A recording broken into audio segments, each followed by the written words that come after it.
Hello everyone. Today we will learn about another case, the case of Laverne K. Parsons.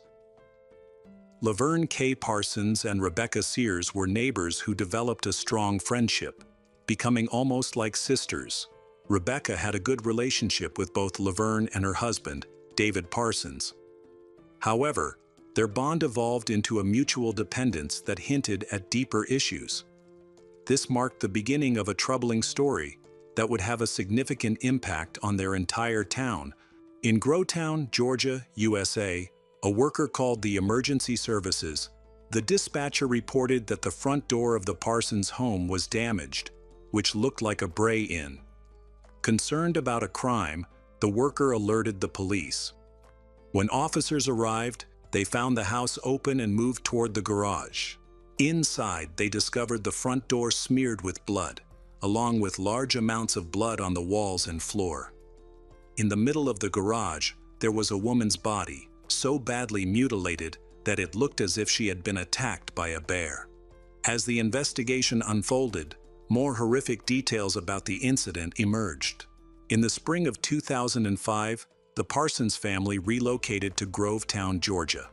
This small town, with a population of about 15,000, was known for its peaceful and friendly atmosphere, making it one of the safest places in the state.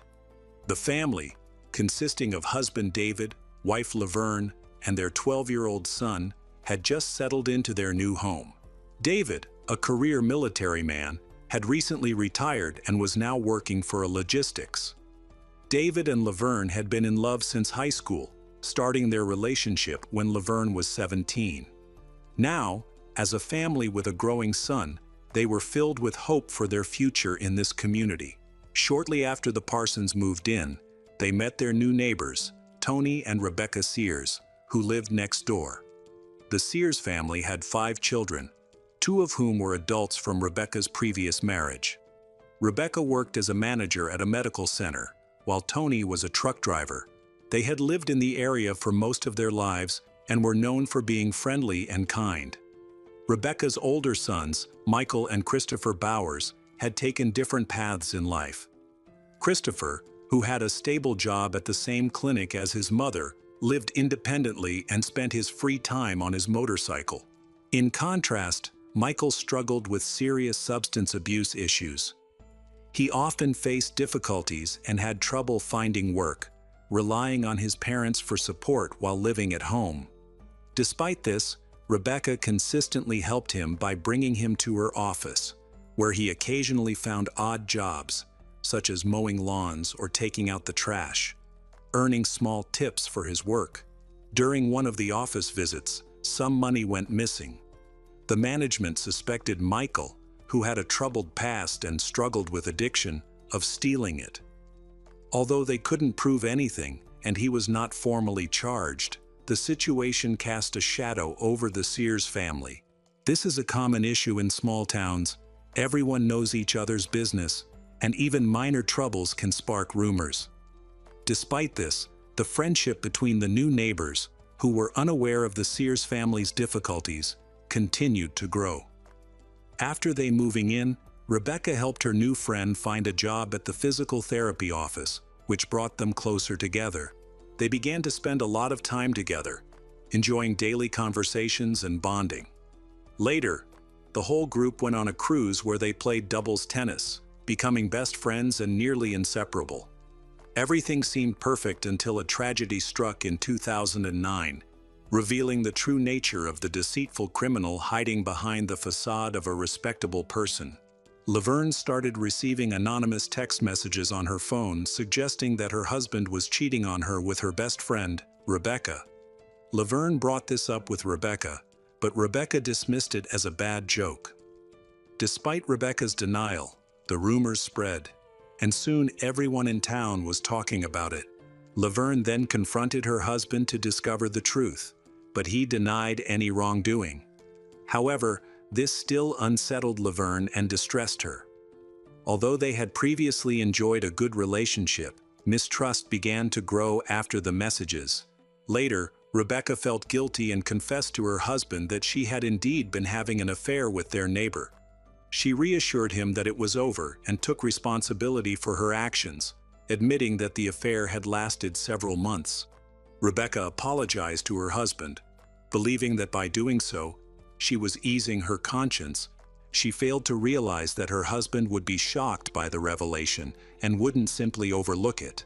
After hearing Rebecca's confession, her husband called Laverne to tell her about his wife's infidelity, revealing that Rebecca had cheated on him with Laverne's husband. Laverne confronted her husband and told him that she had discovered his lie. David apologized, wanting to save their marriage for their son's sake, and she forgave him. Afterward, Laverne decided to quit her job to avoid seeing her husband's mistress and cut off all communication with their neighbors. She even considered selling their house to move far away from the Sears family and start fresh. However, after the house was listed for sale, a series of events began to unfold with tragic results. About a month passed without any contact between the former best friends. During this time, David was on a business trip in California. One evening, he called his wife, but after a short conversation, he broke down and called their neighbor, Rebecca. He confessed to her that he still had feelings for her and wanted to be with her. Their conversation quickly turned into flirting and then phone intimate. Unknowingly, David triggered a series of events that would lead to serious consequences. The next morning, March 25, 2009, David called his wife, but she didn't answer. This was unusual because she was not working that day and was usually home. After several attempts to reach Laverne, he called her friend Tamara to see if she knew where Laverne was, but Tamara had no information. He then called Rebecca, but she said she also hadn't heard from Laverne. Hours passed without any contact. That morning, a repairman arrived at the Parsons house to complete a repair. He knocked on the front door, but no one answered. He tried calling the homeowner's mobile phones, but they didn't respond. Concerned, he went around to the back door and noticed that the glass was broken, with shards scattered on the floor, and there were visible bloodstains just inside the door. Realizing that something was wrong, the repairman chose not to enter the house and instead called emergency services. Within minutes, the nearest police patrol and ambulance arrived.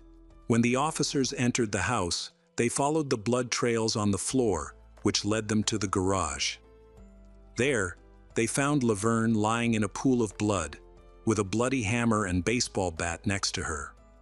The paramedics detected a faint pulse and quickly transported her to the hospital's intensive care unit, where doctors worked to save her life. The police investigated the crime scene and found no evidence of abuse assault on the victim. However, several valuable items, including a gold necklace and a watch, were missing, and the house was in chaos. The bedroom mattress had been overturned, and all the drawers were pulled out.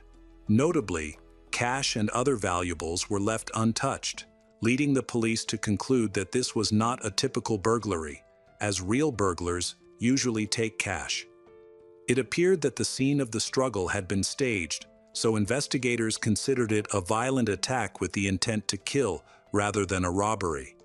A woman was intentionally attacked in her home, shocking the detectives with the brutality of the crime. Later, a neighbor named Rebecca called the police to report a burglary at her house. Fortunately, Rebecca and her family were not home, and nothing was stolen. It seemed the burglar had been frightened off and left without taking anything. This raised questions for the detectives. Could this incident really have been a simple burglary? Meanwhile, Laverne was fighting for her life in the hospital, and the police hoped she would recover enough to provide information about her attacker. Unfortunately, her injuries were too severe, and the doctors were not optimistic about her recovery. Her husband was informed of the attack and rushed to the hospital. When he arrived, doctors told him she had no chance of waking up and could only be kept alive by machines. After careful consideration, he made the painful decision to turn off his wife's life support. Laverne, 41, died in the hospital just a day after the emergency call was made. The first person the police interrogated was the repairman who discovered the break-in at the house and called for emergency services. This incident occurred at 8:30 in the morning, which seemed unusually early for such work to the detectives. Raising their suspicions, they found it odd that he was walking around the house, especially since he shouldn't have been attempting to enter through the back door. The police brought him in for questioning. The worker explained that he arrived early because that was the time agreed upon with Laverne, and he went to the back door because that was where he was scheduled to work. The Parsons family were preparing to tidy up parts of the house before selling it. The repairman passed the polygraph test, and his testimony was convincing, so he was quickly cleared as a suspect. However, he did provide the police with an important lead. While speaking with the emergency dispatcher, he noticed a suspicious young man sitting on the curb across the street from the house. When the police arrived, this young man mentioned that his house had also been robbed. The officers recognized him as 22-year-old Michael Bowers, Rebecca's eldest son, and confirmed that there were indeed signs of a break-in at his home. From the start of the investigation, Michael, the troubled son of the Sears family, kept coming up in the case. His behavior was puzzling. Could he really have taken a hammer and then a baseball bat to nearly kill the neighbor before casually crossing the street to rob his own house? He was present at both crime scenes until the police arrived, which seemed very strange. However, given his issues with illegal substances, his actions were unpredictable. The police decided to interview each member of the Sears family individually to compare their statements for consistency. The family patriarch was away on a trip and could not be questioned. The first person interviewed was Christopher, the 19-year-old brother, who appeared very anxious. He explained that he had left home early that morning with their mother to go to work at the medical center and was far from home at the time of the crime. Christopher quickly began to point fingers at Michael, claiming that his brother, who struggled with addiction, often acted inappropriately and aggressively, which could have triggered the conflict. Christopher believed that Michael's substance abuse might have pushed him toward violent behavior. Next in the interrogation room was the suspect, Michael, who appeared unwell. He surprised the investigators by confessing to his banned substance addiction. Michael acknowledged that his addiction was harmful, and he expressed that he needed help because he couldn't manage it on his own. He also admitted to using substances on the same day as the interrogation. Desperate, he felt that he had no choice. If he didn't use, he would face withdrawal symptoms during his conversation with the detectives, making it impossible for him to speak. On the day of the crime, Michael left home early in the morning to look for a job at his father's suggestion, but he was unsuccessful. When he returned at 8:30, he found the back door of his house forced open, indicating a possible burglary. Surprised, he called his mother to inform her about the break-in. While waiting for her to arrive, he began to inspect the area around the house. During this time, a repairman showed up at the neighboring house. A few minutes later, police sirens were heard, and officers arrived on the scene. Because of this, Michael chose not to enter his house and instead waited outside, thinking the events were connected. At the crime scene, a patrolman asked Michael to show the soles of his shoes. A detective noticed a shard of glass lodged in the tread, which Michael could not explain. It was likely just a random piece of glass he stepped on while checking the area. Overall, he appeared clean and had no blood on him, but the police began to doubt his story. As a result, he became the main suspect in the murder case. Michael denied any involvement in the burglary or the murder of his neighbor. The police discovered that he had legal troubles and struggled with sobriety. They also learned that his mother planned to kick him out of the house due to her frustration with supporting him. This situation raised suspicions that he might have committed a crime out of desperation. The next person to be questioned was Christopher. He confirmed Michael's alibi with precise timing, stating that he saw Michael leave home for his part-time job. As a result, the police had to release Michael as a suspect. The younger children were not interrogated due to their age. During her questioning, Rebecca appeared upset and expressed concern about what had happened, asking about her friend's condition. However, her emotional response seemed insincere. Despite this, she had a strong alibi, She was at work during the time of the attack. While the investigation was still underway, another crime occurred just 36 hours after the murder. The victim this time was Rebecca Sears. One evening, as she was leaving her office, a dark-skinned man approached her with a weapon and demanded money. When she refused, he attacked her in the leg and threatened that next time he would attack her in the face if she didn't comply. Then fled the scene. Terrified, Rebecca called the police. Fortunately, her injuries were not life-threatening. In less than 3 days, 2 attempted robberies and murders had occurred, involving 2 families who were once close friends and neighbors. What had gone wrong in this quiet suburb? The detectives faced the difficult task of solving this complicated mystery. Meanwhile, the funeral for Laverne, who had been brutally murdered, took place.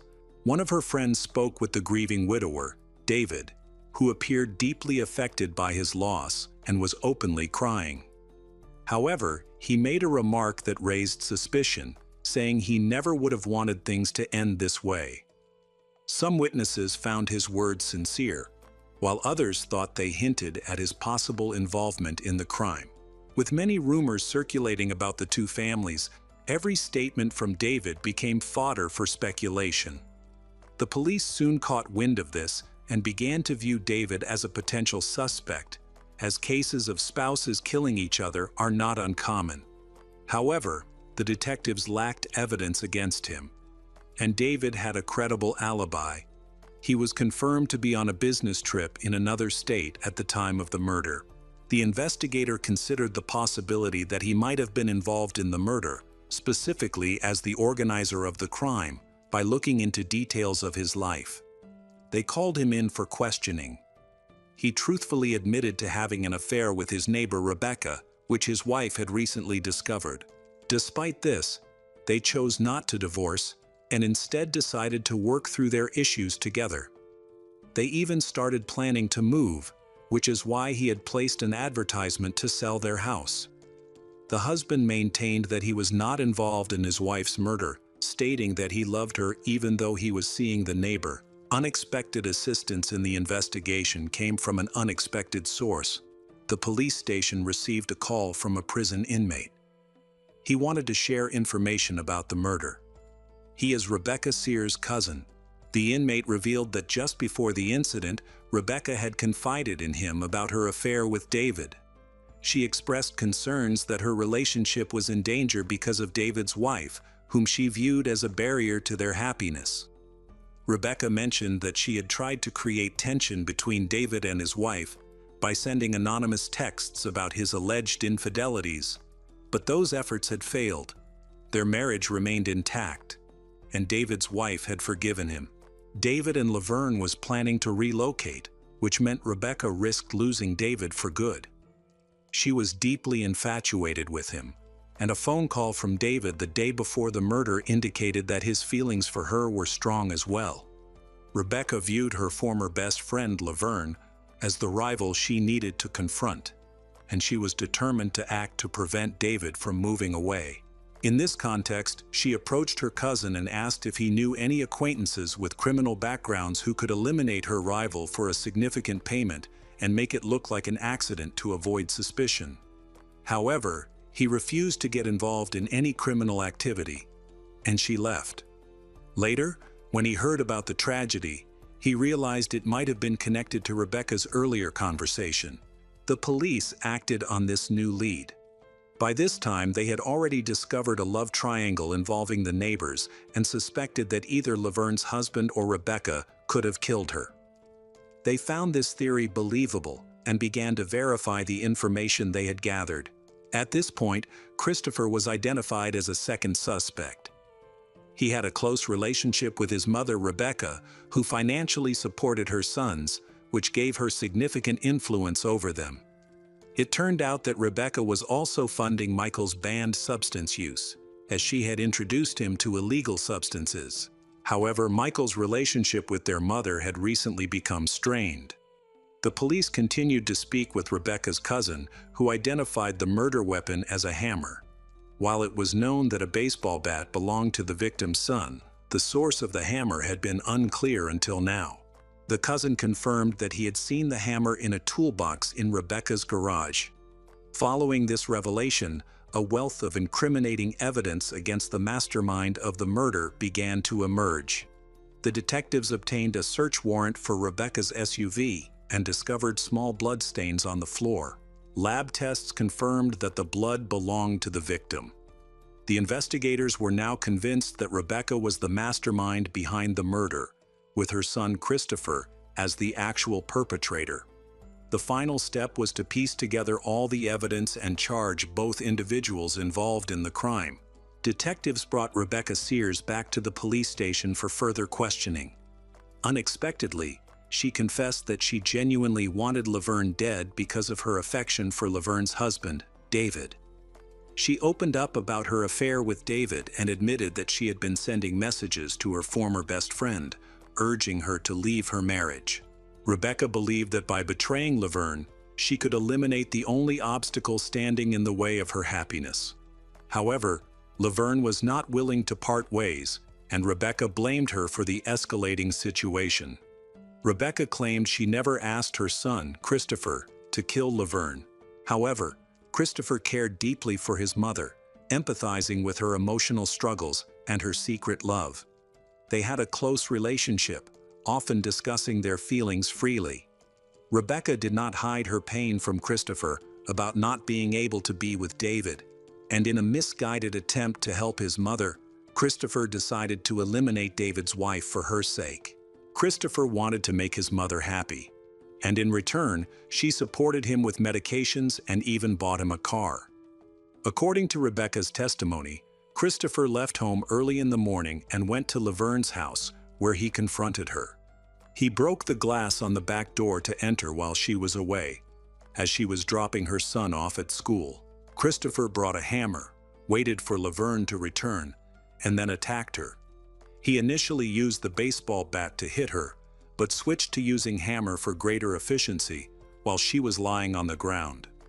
After the attack, Christopher called his mother to pick him up, and she arrived at the scene quickly. Rebecca noted that when he got into her car, he was covered in blood and claimed that the issue had been resolved. She was shocked and upset by what he had done, but instead of going to the police, she chose to help him.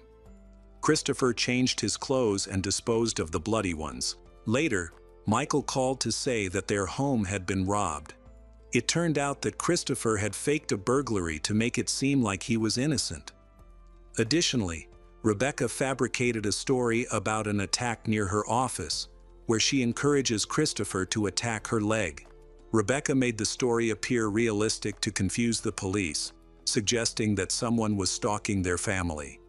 Ultimately, she claimed to be a victim in this situation and insisted that Christopher acted on his own when he killed Laverne.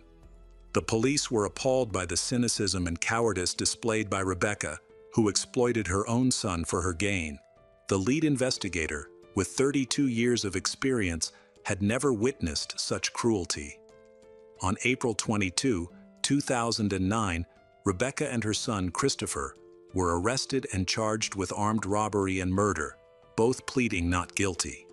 Remarkably, Rebecca testified against her son in court, claiming she knew the location of Christopher's bloody clothes. She intended to offer this information in hopes of receiving a lighter sentence, as both she and her son were facing the death penalty in Georgia due to the severity of the crime. A plea deal was reached, and Rebecca indicated that the evidence was hidden in her mother's attic, which was later confirmed. Upon finding the clothes, investigators discovered drops of blood on them that belonged to the victim, Laverne. The townspeople were shocked to discover Rebecca's true character. Not only did she exploit her son for her own selfish purposes, but she also attempted to frame him to escape the death penalty. During the trial, more troubling information emerged. The owner of the clinic where Rebecca worked as a manager alleged that large amounts of money had been disappearing from the accounts since Rebecca started her job. An internal investigation confirmed that Rebecca had embezzled hundreds of thousands of dollars. While her son was wrongfully suspected, it was Rebecca who had been stealing from the company all along. Michael's accusation of theft was a result of his mother's actions, as she had once tried to implicate him. Thankfully, the situation was resolved, and he was not charged in the criminal case. In the murder case, both defendants accepted a plea deal to receive lighter sentences and avoid the death penalty. In May 2012, Rebecca Sears pleaded guilty to murder, armed robbery, and burglary. She was sentenced to life in prison without the possibility of parole for murder, another life sentence for armed robbery, and an additional 20 years for burglary. The court ordered that these sentences be served consecutively, meaning she will never be released. She is currently in Lee Arrendale State Prison, Georgia. In the same month, Christopher, who also pleaded guilty, received a life sentence without parole for murder, another life sentence for armed robbery, and 20 years for burglary. Like his mother, Christopher Bowers will remain incarcerated indefinitely.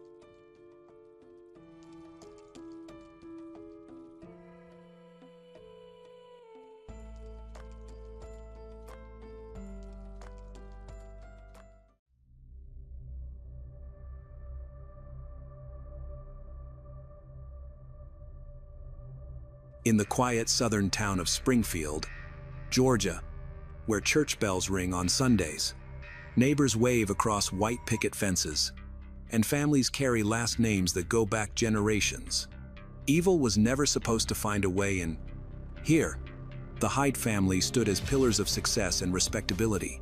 But just before dawn on August 25, 2008, that illusion shattered. An emergency call came in at 3 o'clock a.m. from a woman whose voice was so broken, so mangled, dispatchers could barely understand her. She had been shot in the face. Her husband and son, two of Springfield's most respected men, lay dead in pools of blood inside their own home. The crime scene was chaos. Cut phone lines, shattered glass, gasoline poured across the floors, yet nothing stolen. No trace of a burglar.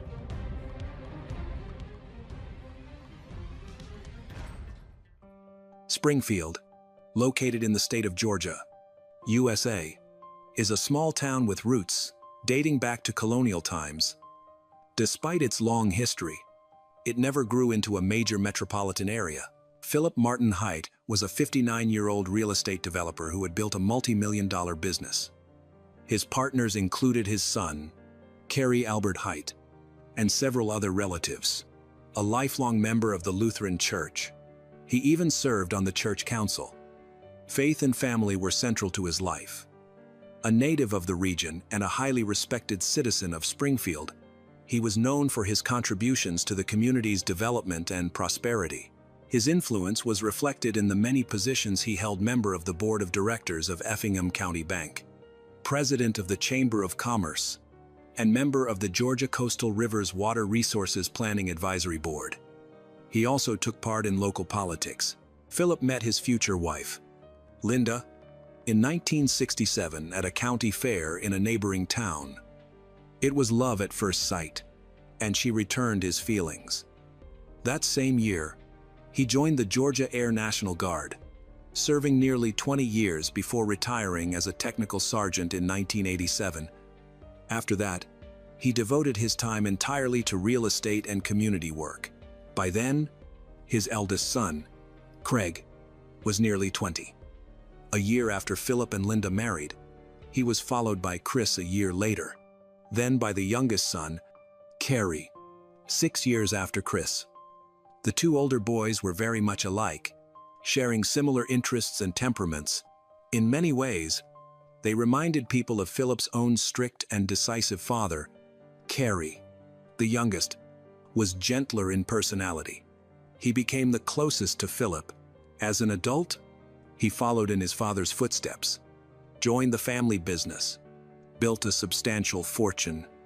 He was active in the community and church and was highly respected in Springfield.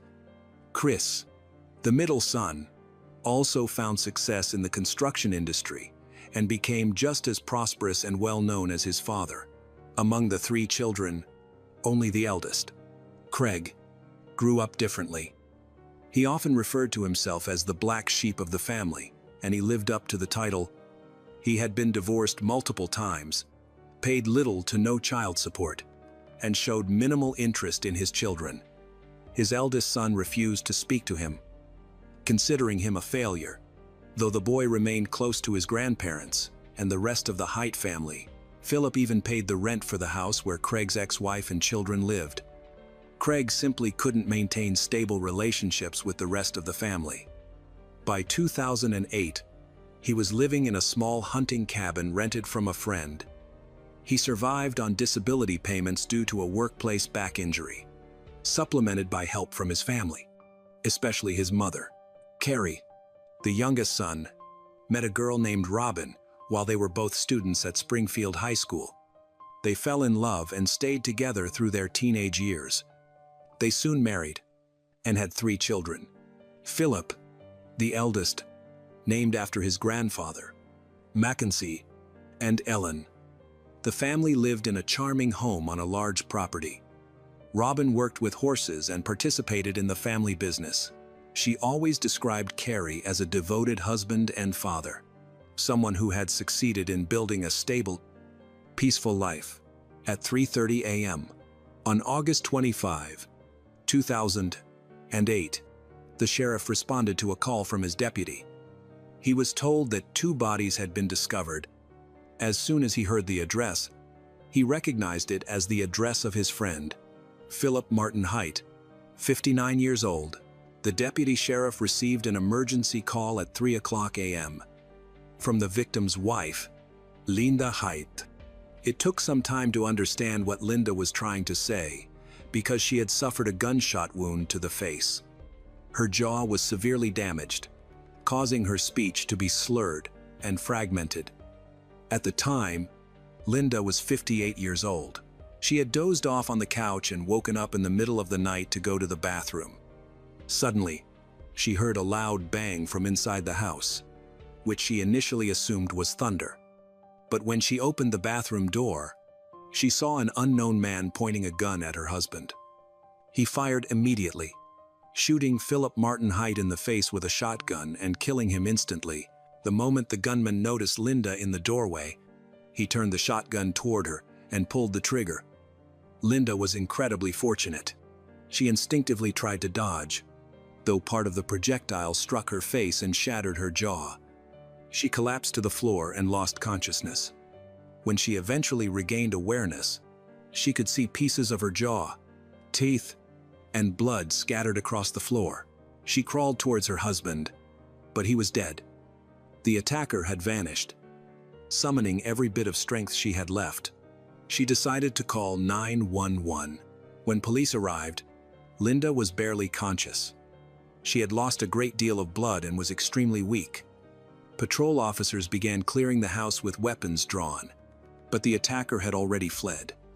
While searching the rooms, they discovered Philip's youngest son, Carey Albert Height, in his childhood bedroom. He too had been shot in the face with a shotgun, just like his father. Judging by his position, Carey had been caught completely off guard and had no chance to defend himself. Experts later determined that both victims were killed at close range, no more than 2 meters away, with a 12-gauge shotgun. When the sheriff responded to the scene, he immediately contacted the Georgia Bureau of Investigation, aware that he was too close to the Height family to conduct an impartial investigation. When GBI agents arrived, it quickly became clear that the house did not resemble a typical burglary scene. Although the phone lines had been cut and a pane of glass in the door was broken, nothing was missing, not even cash left in the open. Furniture and belongings were undisturbed.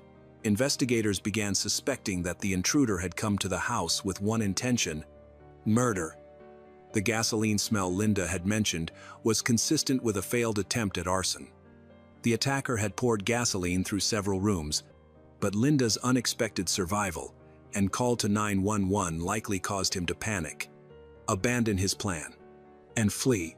Forensic experts soon concluded that the crime scene had been staged and staged poorly. This indicated that the person who attempted the staging had little experience One of the strangest clues was a key left in the lock of the very door whose glass had been smashed.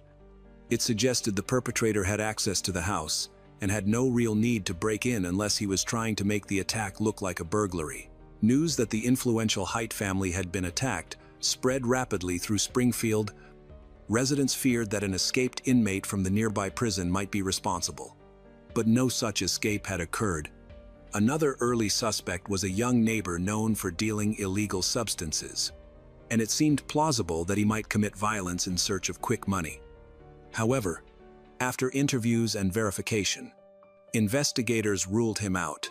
Philip Martin Height was widely regarded as a respected and generous businessman with no known enemies. His wife and youngest son, Carrie, also had clean reputations. Everyone who knew them spoke highly of the family.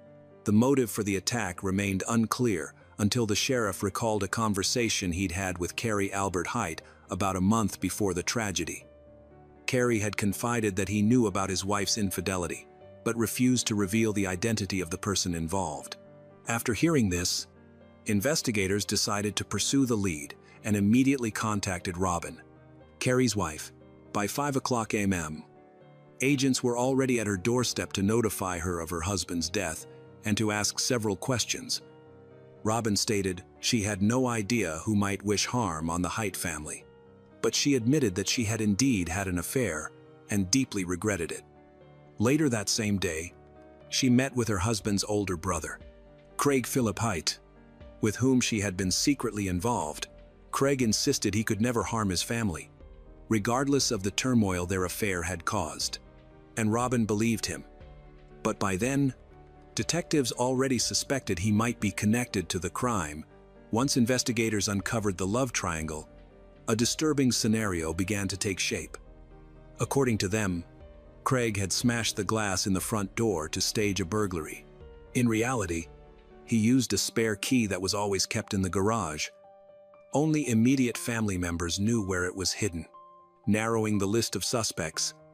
With the key, he entered the house, went directly to Carrie's room, and shot him in the face.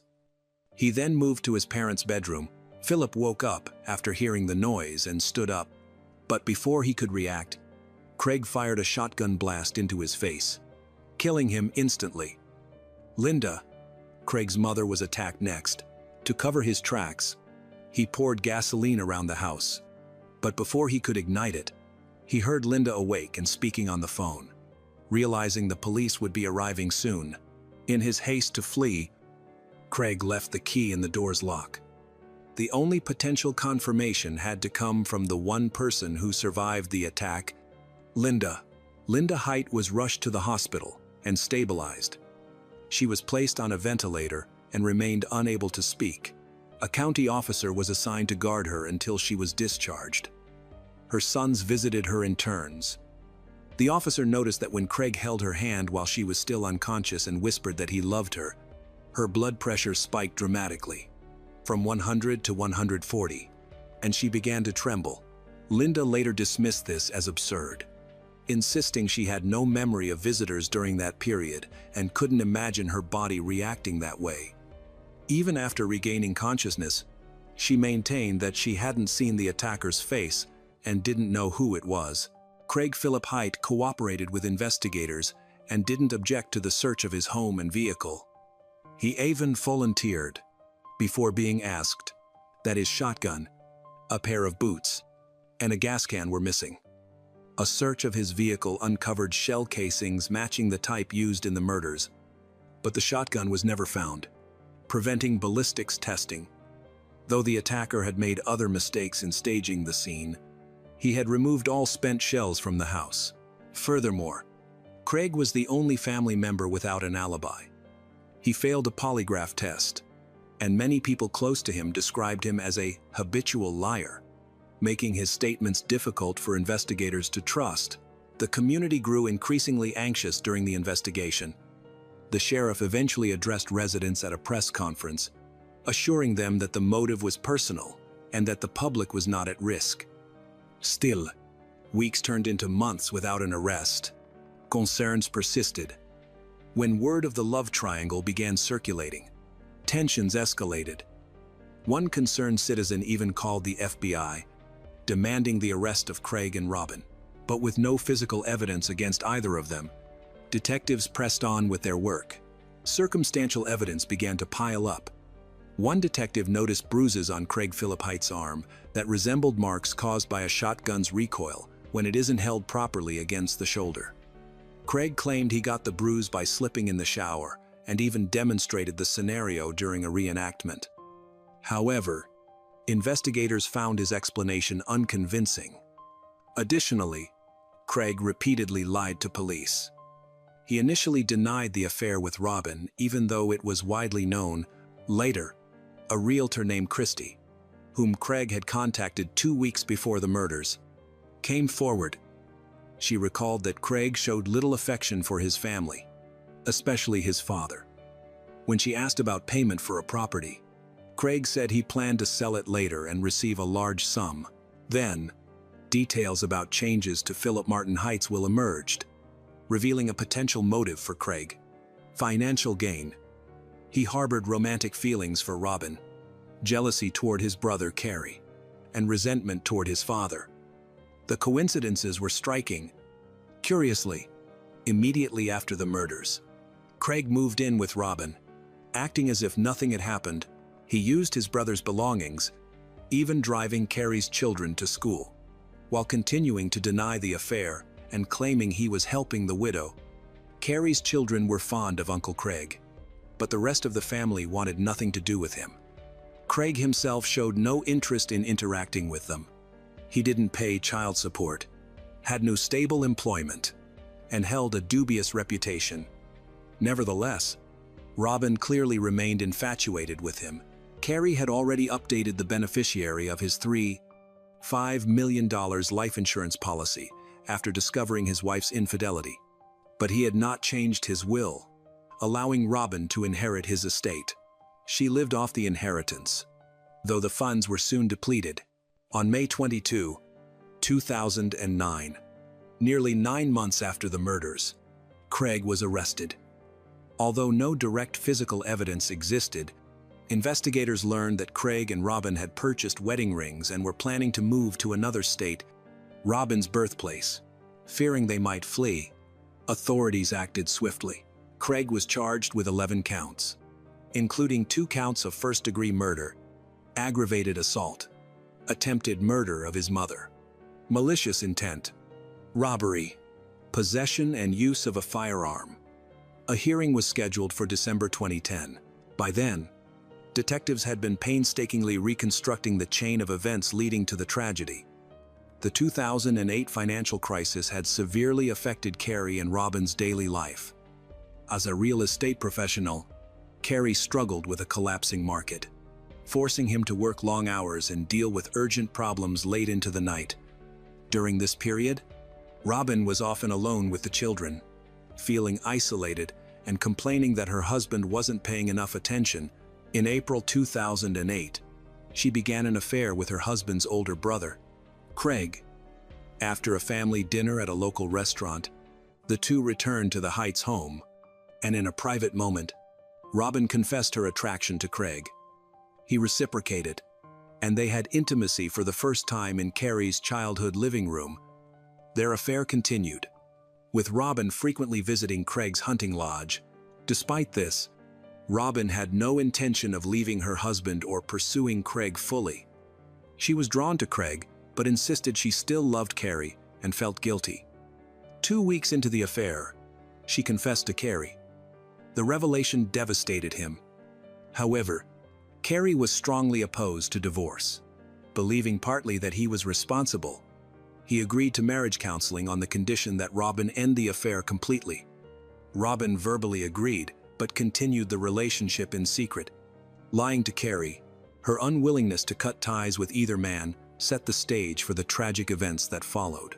When Philip learned of the love triangle that summer, he was outraged and demanded it stop, threatening to cut Craig out of his will. He also shamed Robin, reminding her that it was Carey who had provided her with a wealthy, comfortable life that Craig could never offer. Serious arguments erupted between the brothers and Robin. Philip grew increasingly concerned. He shared details with his closest friends, and the stories were disturbing. His sons had threatened each other. Philip tried to intervene, but it was clear that matters were spiraling out of control. A week later, Carey hired a divorce lawyer. One of his primary objectives was to amend his $3.5 million life insurance policy. He removed Robin as the beneficiary, directing the payout into a trust for their 3 children. He also drafted a new will. At the same time, Philip consulted a lawyer to revise his own will. Initially, he planned to disinherit Craig entirely, but later reduced Craig's share from 1/3 to 1/9. The new will was officially signed on August 22, 2008. That same day, Carey was scheduled to sign documents amending his will to disinherit his wife.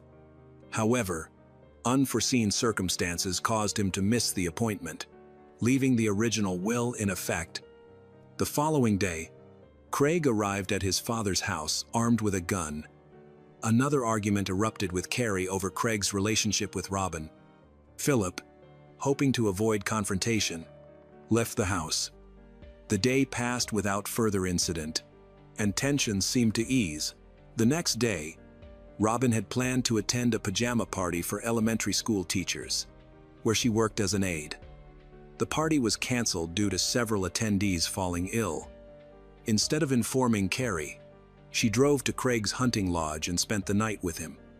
During their time together, they discussed the escalating family drama. Robin expressed displeasure at Philip's interference, which she believed had influenced Carey's decision to disinherit her. Although Philip's primary concern seemed to be the family's reputation rather than his children's relationships, Robin saw his involvement as obstructive. Craig's primary concern was the will and the potential loss of inheritance. During this period, his resentment toward them deepened. The following morning, they was awakened by a helicopter circling the property. Craig tried to ignore it, but Robin was convinced they were being watched. And she was correct. The helicopter belonged to a friend of Philip, Martin Height, who had located them by tracking Robin's GPS on ratings leading Wunderman. Data likely provided by Carey. Robin suspected that Philip and Carey were gathering evidence of her infidelity for use in the divorce proceedings. She chose not to return to her husband's house, seeking refuge at a friend's place to avoid further conflict. She returned only on Sunday morning after church, planning to prepare dinner for her husband and children.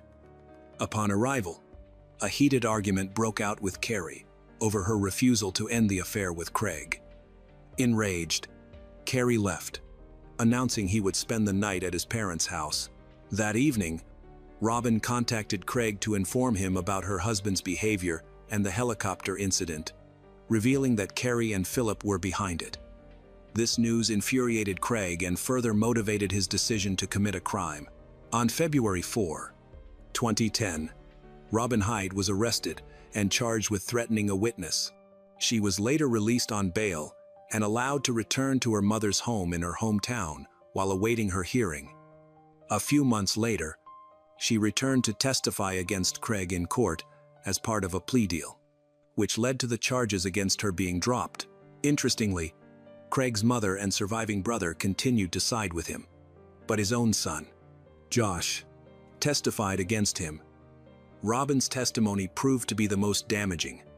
She detailed the intricate family dynamics, the infidelities, and Craig's increasingly dangerous behavior.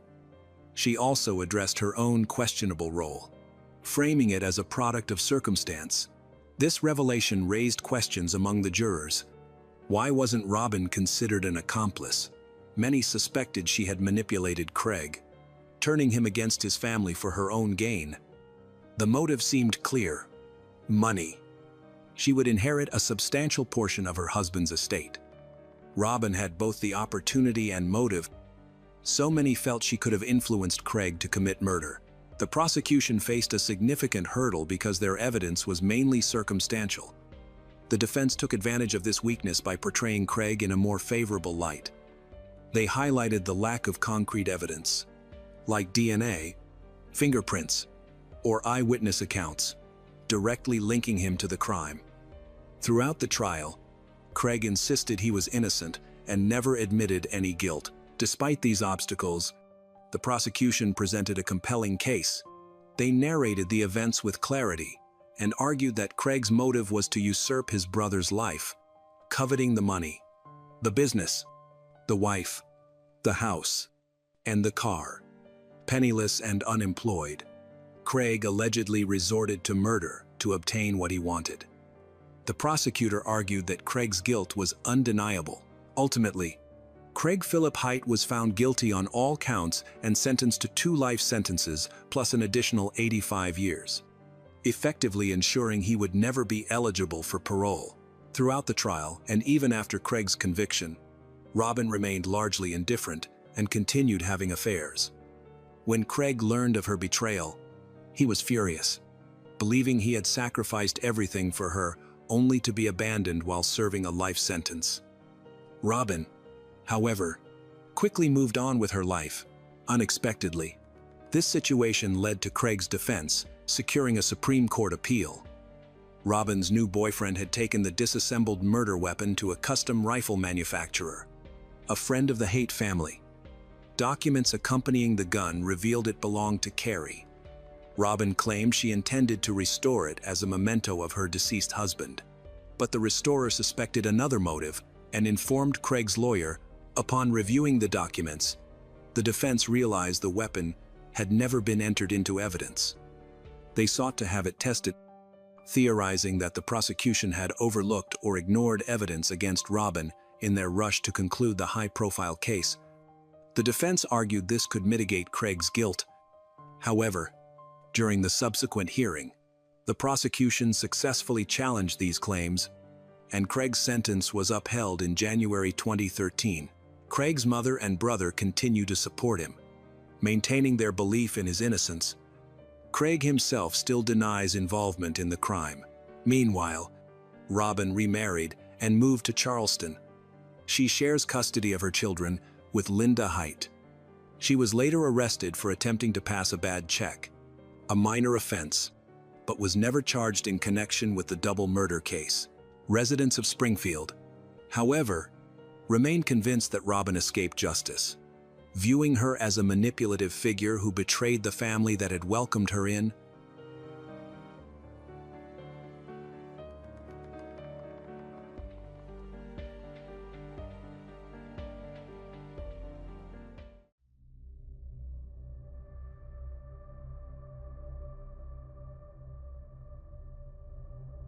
While you can't control everything in life, leaving your safety to chance is a dangerous gamble.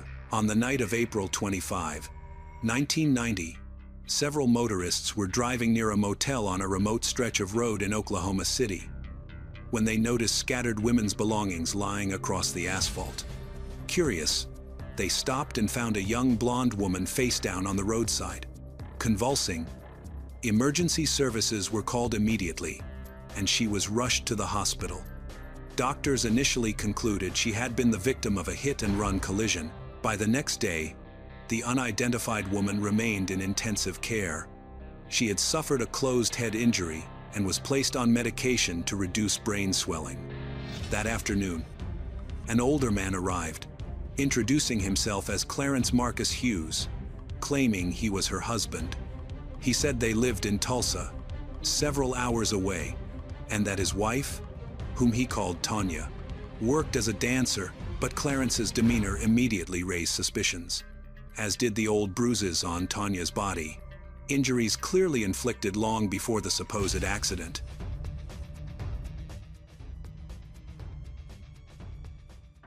Then, despite the efforts of the staff, Tanya passed away on April 30, just days before her 21st birthday. Friends from the dance club where she worked were saddened by her death. They reached out to who they thought was her mother to express their sympathy. However, the woman revealed a shocking truth. Her biological daughter had died 20 years ago, at 18 months old, and she'd never had other children. Everyone was baffled by this information. Tanya's co-workers knew her only as a bright young woman who read constantly and dreamed of going to school. Her husband, Clarence, was controlling and strict, keeping both her and their son Michael Anthony Hughes, under tight watch. He refused to let Tanya take the boy out alone. People frequently noticed the bruises on her body. Whenever asked, she blamed clumsiness. A fall here, a bump there. Excuses that grew less believable each time. Many suspected Clarence was abusing her, though Tanya always denied it. Only a few close friends knew she desperately wanted to escape him but feared for her son's safety. In that context, when she died, suspicions immediately shifted toward Clarence. Authorities questioned whether such a controlling man was fit to care for a 2-year-old. On May 1, 1990, Child Protective Services took Michael into emergency custody, placing him temporarily with foster parents Merle and Ernest Bean. The Beans immediately noticed disturbing behavior. The little boy could not tolerate being told no and would erupt into violent tantrums. He has strange habits, like drinking milk from Pepsi cans and banging his head on the floor. Despite this, they were determined to help him. They gradually changed his habits, taught him structure, and helped him learn to drink milk from a cup. Gradually, Michael became calmer and more secure, but every scheduled meeting with Clarence triggered a dramatic shift. The child would panic, hide under furniture, and cry that he didn't want to see the bad man. Although Clarence had been granted supervised visitation while attempting to regain custody, each interaction made the Beans more uneasy. Eventually, they demanded a paternity test. The results were unequivocal. Clarence was not Michael's biological father. His visitation rights were revoked immediately. A huge relief for the foster family, but the danger had only begun. Within a week of Clarence losing visitation, Merle noticed cars slowing as they passed her home. Always the same vehicle, always creeping by, as if someone were watching the house. She reported it to the police, telling them the man behind the wheel looked exactly like Clarence. Officers ran the plate. It was registered to him. Even though this confirmation was worrying, her concerns were ignored, and no one questioned the man who was unwilling to accept losing access to the boy. On September 12, 1994, after more than 4 years in the care of Merle and Ernest Bean, and just as they was nearing full legal custody, an event occurred. At the time, 6-year-old Michael Anthony Hughes was a first grader at Choctaw Elementary School in Choctaw, Oklahoma. That morning, a man identifying himself as Clarence Hughes walked into the school, armed with a gun. He confronted the principal, James Davis, pointed a gun at him, and threatened to kill him at any resistance. He forced the principal to remove Michael from the classroom. The three left the school using James's pickup truck. Clarence drove them to a remote wooded area outside of town, where he handcuffed James to a tree and wrapped his mouth, face in duct tape. Then he fled with Michael in a stolen vehicle. James was found approximately 4 hours later by passers-by who alerted law enforcement. The FBI immediately launched a federal kidnapping investigation, focusing on Clarence Hughes, the man who insisted he was Michael's father. But investigators soon uncovered something alarming. After the death of his wife, Tanya, Clarence had applied for Social Security benefits using a number belonging to a man named Franklin Delano Floyd. Agents discovered that over the years, this man had used multiple aliases, including Trenton Davis, Warren Marshall, and now Clarence Marcus Hughes. His criminal history was extensive and violent. In 1962, Floyd had kidnapped a 4-year-old girl in Georgia, taken her into the woods, and abused her. He was sentenced to 10 to 20 years in prison. Later that year, he was transferred to a Georgia State hospital for psychiatric evaluation. In early 1963, while being transported for a medical appointment, he escaped custody, fled to Macon, and robbed a bank before being recaptured. Floyd was paroled in 1972, but just months later, in early 1973, he again attacked a woman and attempted to assault her. She managed to escape. Floyd was arrested but made bail, and by June he had disappeared. A warrant was issued, but despite an active search, He remained a fugitive for over 2 decades, now, with a kidnapped child in his hands. The urgency to find him skyrocketed. Investigators also began to re-examine the suspicious death of the woman Floyd had been living with, Tanya. Although her autopsy listed her injuries as caused by a hit-and-run accident, agents now suspected she might have been fleeing Floyd, and that he had murdered her. As part of the public appeal for leads, media outlets began broadcasting Tanya's photo across the country. A few days later, a woman named Jenny Fisher contacted the FBI. She claimed she recognized the woman in the broadcasts, her best friend from high school in Forest Park, Georgia. The woman's name wasn't Tanya Hughes at all. She was Suzanne Marie Savakis, also known as Sharon, and the man calling himself her husband was actually her stepfather. Known to Jenny by the name Warren Marshall, Jenny described Sharon as a brilliant, kind, outgoing girl, a top reserve officers training corps student, a science club member, and part of the gifted program. Sharon had earned a full scholarship to Georgia Tech and dreamed of becoming an aerospace engineer. But one day, Sharon called Jenny sobbing. She was pregnant. She said the child's father demanded she give up the baby and had forbidden her from going to college. Jenny remembered Warren as a frightening controlling presence. Someone who openly hit Sharon even when others were watching. Sharon always said her mother died in a car accident when she was in 2nd grade. Jenny also revealed other deeply disturbing details. Once, when visiting Sharon's home, she noticed a drawer full of lingerie, items no teenage girl living without a mother would have bought herself. Sharon admitted quietly that her father bought them for her. Jenny didn't fully understand the implications at the time. But now, with the knowledge of Franklin Delano, Floyd's identity and history, the horrifying truth snapped into place. Jenny had slept over at the Marshall's house, but only once. She noticed that Sharon's room had a curtain instead of a door. As they were getting ready for bed in their pajamas, the father ran into the room with a gun and ordered the classmate to lie down on the floor and put a pillow over her head. At gunpoint, he abused his daughter, Sharon. The next morning, Sharon explained that this was a common occurrence in their household. Jenny was so frightened that she never returned to the house and, until then, hadn't told anyone about the sleepover. Investigators now began gathering information about Sharon's life history. It was known that she was born on September 6, 1969. However, Franklin Delano Floyd was incarcerated during this period, ruling out the possibility that he was Sharon's biological father.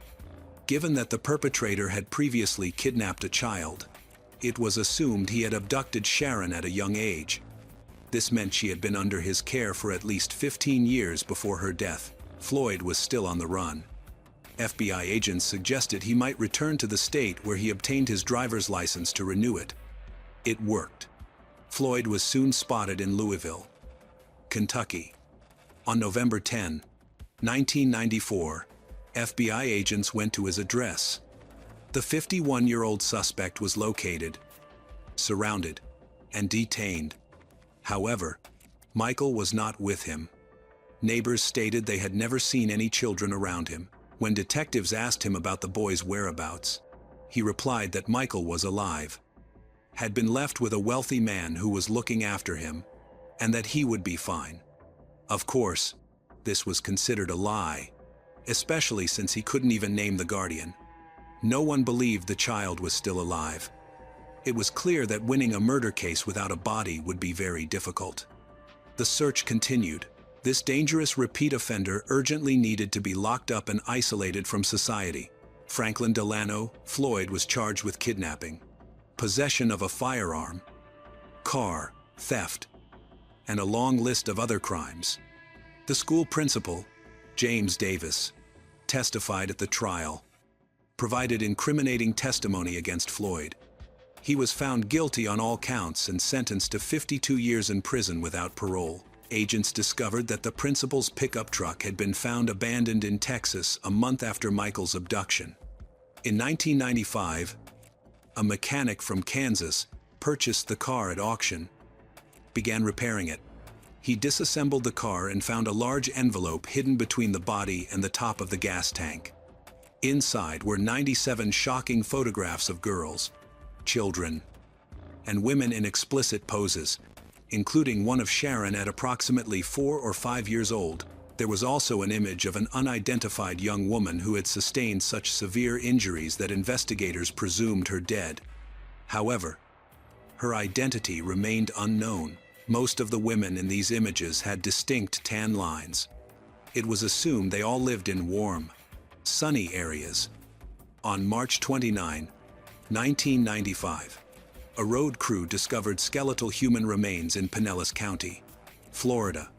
A 4-day search recovered 90% of the skeleton, a breast implant, clothing, and jewelry. The deceased could not be identified initially. However, it was obvious she was the victim of a violent crime. As her skull was fractured, there were 2 bullet holes in the back of her head. A year after the remains were discovered, the FBI provided investigators with an image of the unidentified woman from Lloyd's photos. Examining the photo, they noticed a shirt wrapped around her neck that matched an item of clothing found with the skeletal remains. Dental records then allowed them to identify the victim as Cheryl Ann Comesso, who had disappeared in 1989. Investigators discovered that before her disappearance, Cheryl worked as a dancer at a club in Tampa. Her colleagues and acquaintances revealed that she was a close friend of Sharon and spent a lot of time with Sharon and her father, Warren. Everyone who knew Warren warned Cheryl to stay away from him. Cheryl was aware of rumors about Warren and Sharon's relationship, but she didn't confirm them until much later. One of the dancers from the club, a woman named Heather Lane, agreed to cooperate fully with investigators. She recalled an unsettling incident from 1988, when the dancers were hired to perform at a private party. Everyone understood that no intimate contact was allowed. But that night, Heather saw Sharon quietly offering intimate services for $50. Alarmed, she pulled Sharon aside. Sharon admitted her father had ordered her to do it, that he needed the money, and that he had even bought her condoms beforehand. Heather had long heard disturbing rumors about the Marshalls, but seeing this with her own eyes confirmed her worst fears. She was horrified and deeply shaken. Not long after, Sharon became pregnant and later gave birth to Michael. Motherhood transformed her.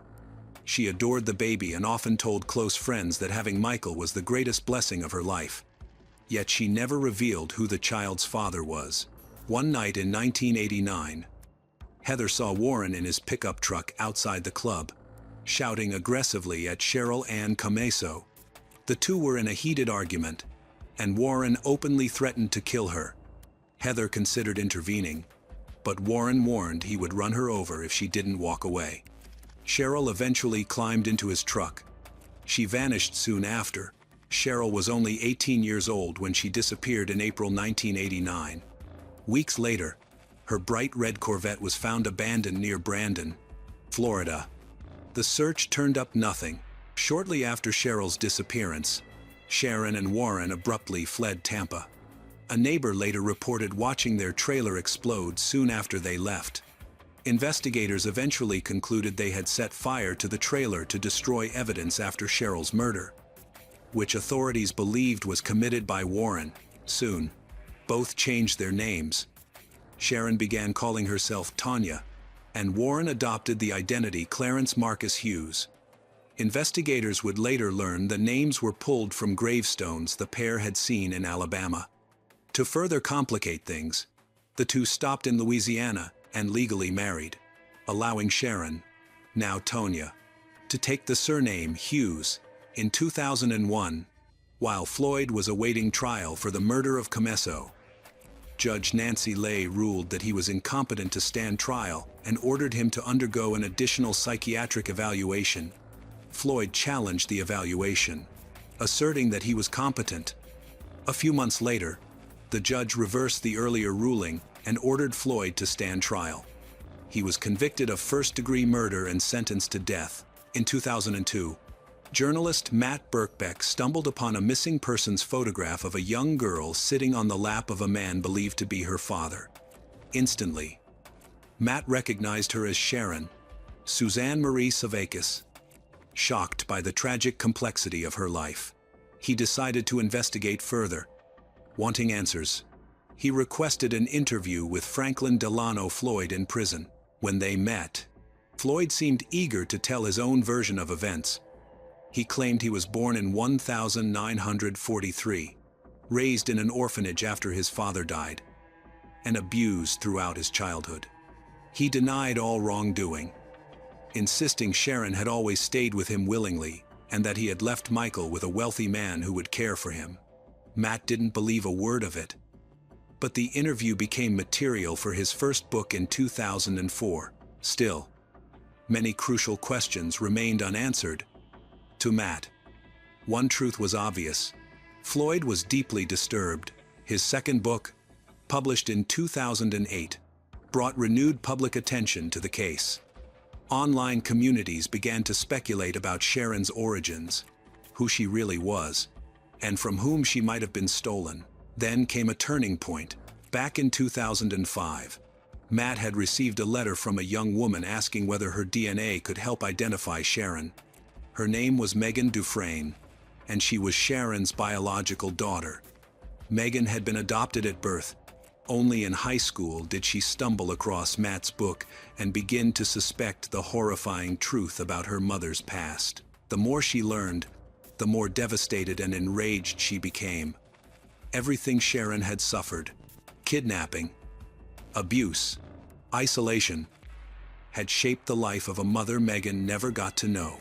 For most of her life, Megan believed her biological mother had died in a car accident. Only later did she learn the truth. In 1989, Tanya gave birth to a daughter while living in New Orleans. The daughter was put up for adoption. Her name was Megan. When Megan took a DNA test in 2010 hoping to find relatives, investigators made a startling discovery. Her biological mother had given birth at least 3 times. The first child was born while Sharon was still in high school, but nothing was known about his fate. Then came Michael in 1988, and finally Megan in 1989. The identities of all 3 fathers remain unknown. Some believe Sharon may have had a boyfriend in school, but many also suspected Floyd himself might be the father, though DNA testing proved Michael was not biologically related to him. In 2011, the National Center for Missing and Exploited Children joined the investigation. Working alongside an FBI agent, they arranged a meeting with Franklin Delano Floyd in hopes of finally learning the truth about the children. But Floyd was a pathological liar. Getting reliable information from him seemed almost impossible. In 2014, 2 FBI agents visited Floyd in prison. They began by attempting to identify Sharon, but he rambled, misidentified them as lawyers, and complained endlessly. When they revealed they were with the FBI, he suddenly changed course, insisting he wanted Michael's case closed. Then, in a jarring emotional shift, Floyd began to cry, abruptly stopped, and claimed he had shot the boy twice in the back of the head to end his suffering. According to Floyd, he had kidnapped Michael to raise him as his own. But the child became uncontrollable the very day of the abduction. Instead of returning him, Floyd said he killed him near the Oklahoma-Texas border. Merle and Ernest Bean, the couple who had cared for Michael for 4 years and considered him their son, were devastated. Searches were conducted in March 2015 around the area Floyd described, but the land was vast, and wild boars, known to consume bone, roamed the region. Investigators hoped to find shell casings or clothing, but nothing was recovered. With no remains found, detectives turned their attention back to the truth behind Sharon's identity. During further questioning, Floyd launched into a bizarre monologue about being the most handsome bus driver in North Carolina, claiming that was how he met a woman named Sandra Frances Brandenburg in 1974. At the time, Sandy was a single mother of 4 children in a desperate situation. Floyd said he introduced himself as Brandon Williams, one of many aliases he used. According to his story, Sharon was actually Suzanne Marie Savakis, Sandra Frances Brandenburg's missing eldest daughter. Agents began verifying this claim, nearly 40 years after the abduction. Both Sandra and her ex-husband, Clifford Ray Savakis, were still alive and able to provide crucial details. Suzanne had been born in Livonia, Michigan, on September 6, 1969. Her father, Clifford, was drafted into the Vietnam War and first met his daughter when she was 6 months old. When he returned home, he and Sandra eventually separated. Sandra remarried and raised her children in a trailer. Struggling with poverty for years, their already difficult life worsened when a tornado destroyed their home, leaving Sandra traumatized and overwhelmed. When she sought assistance from social services, she was informed she risked losing custody of her children.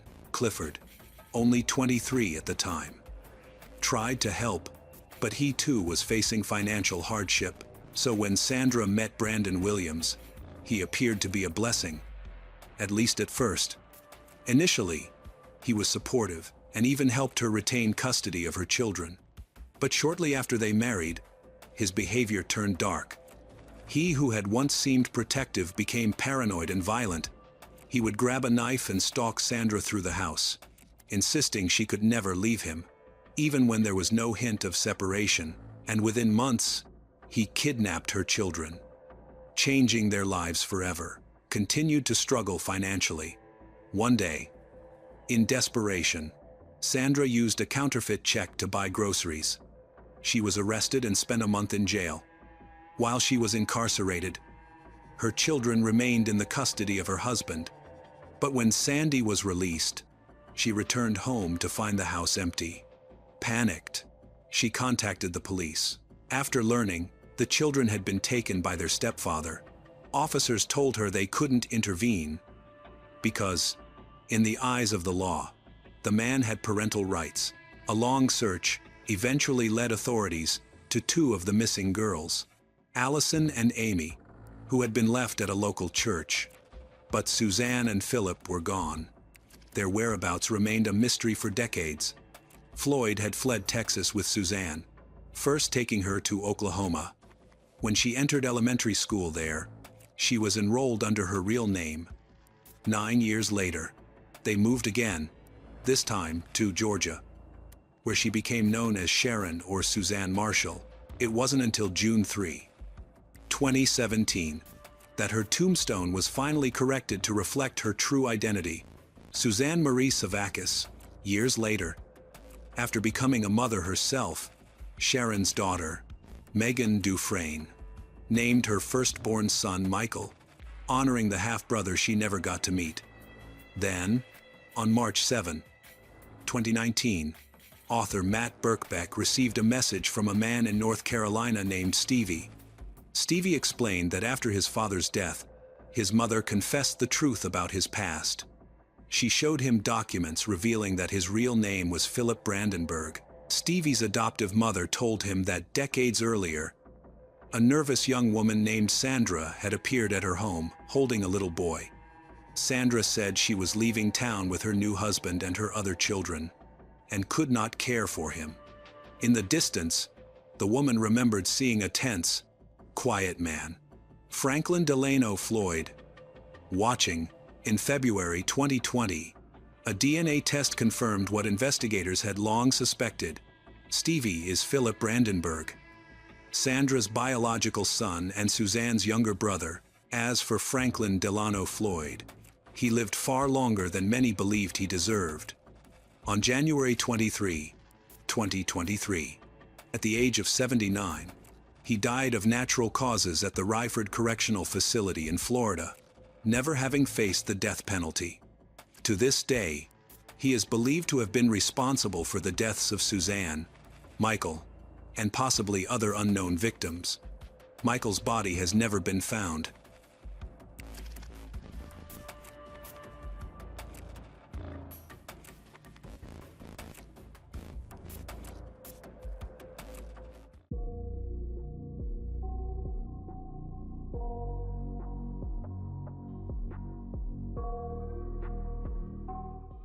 What if a young woman could disappear in one of the world's largest cities without leaving a trace? What if every clue conflicted with the last? Every witness remembered something different, and the people who claimed to help her were the ones putting her in danger. This is the story of Corinna Slusser, a 19-year-old who came to New York City, hoping for a fresh start, only to be pulled into a world of manipulation, false promises, and hidden threats behind friendly faces. In the weeks before she vanished, Corinna shared glamorous photos and optimistic captions online, trying to appear in control while her life unraveled. Strained relationships, risky friendships, and the growing influence of two men who would ultimately shape her fate. On September 20th, 2017, she walked out of a motel in Queens and was never seen again. To understand how she ended up there, alone, vulnerable, and isolated, we must return to the beginning, to the life she was struggling to rebuild before everything fell apart.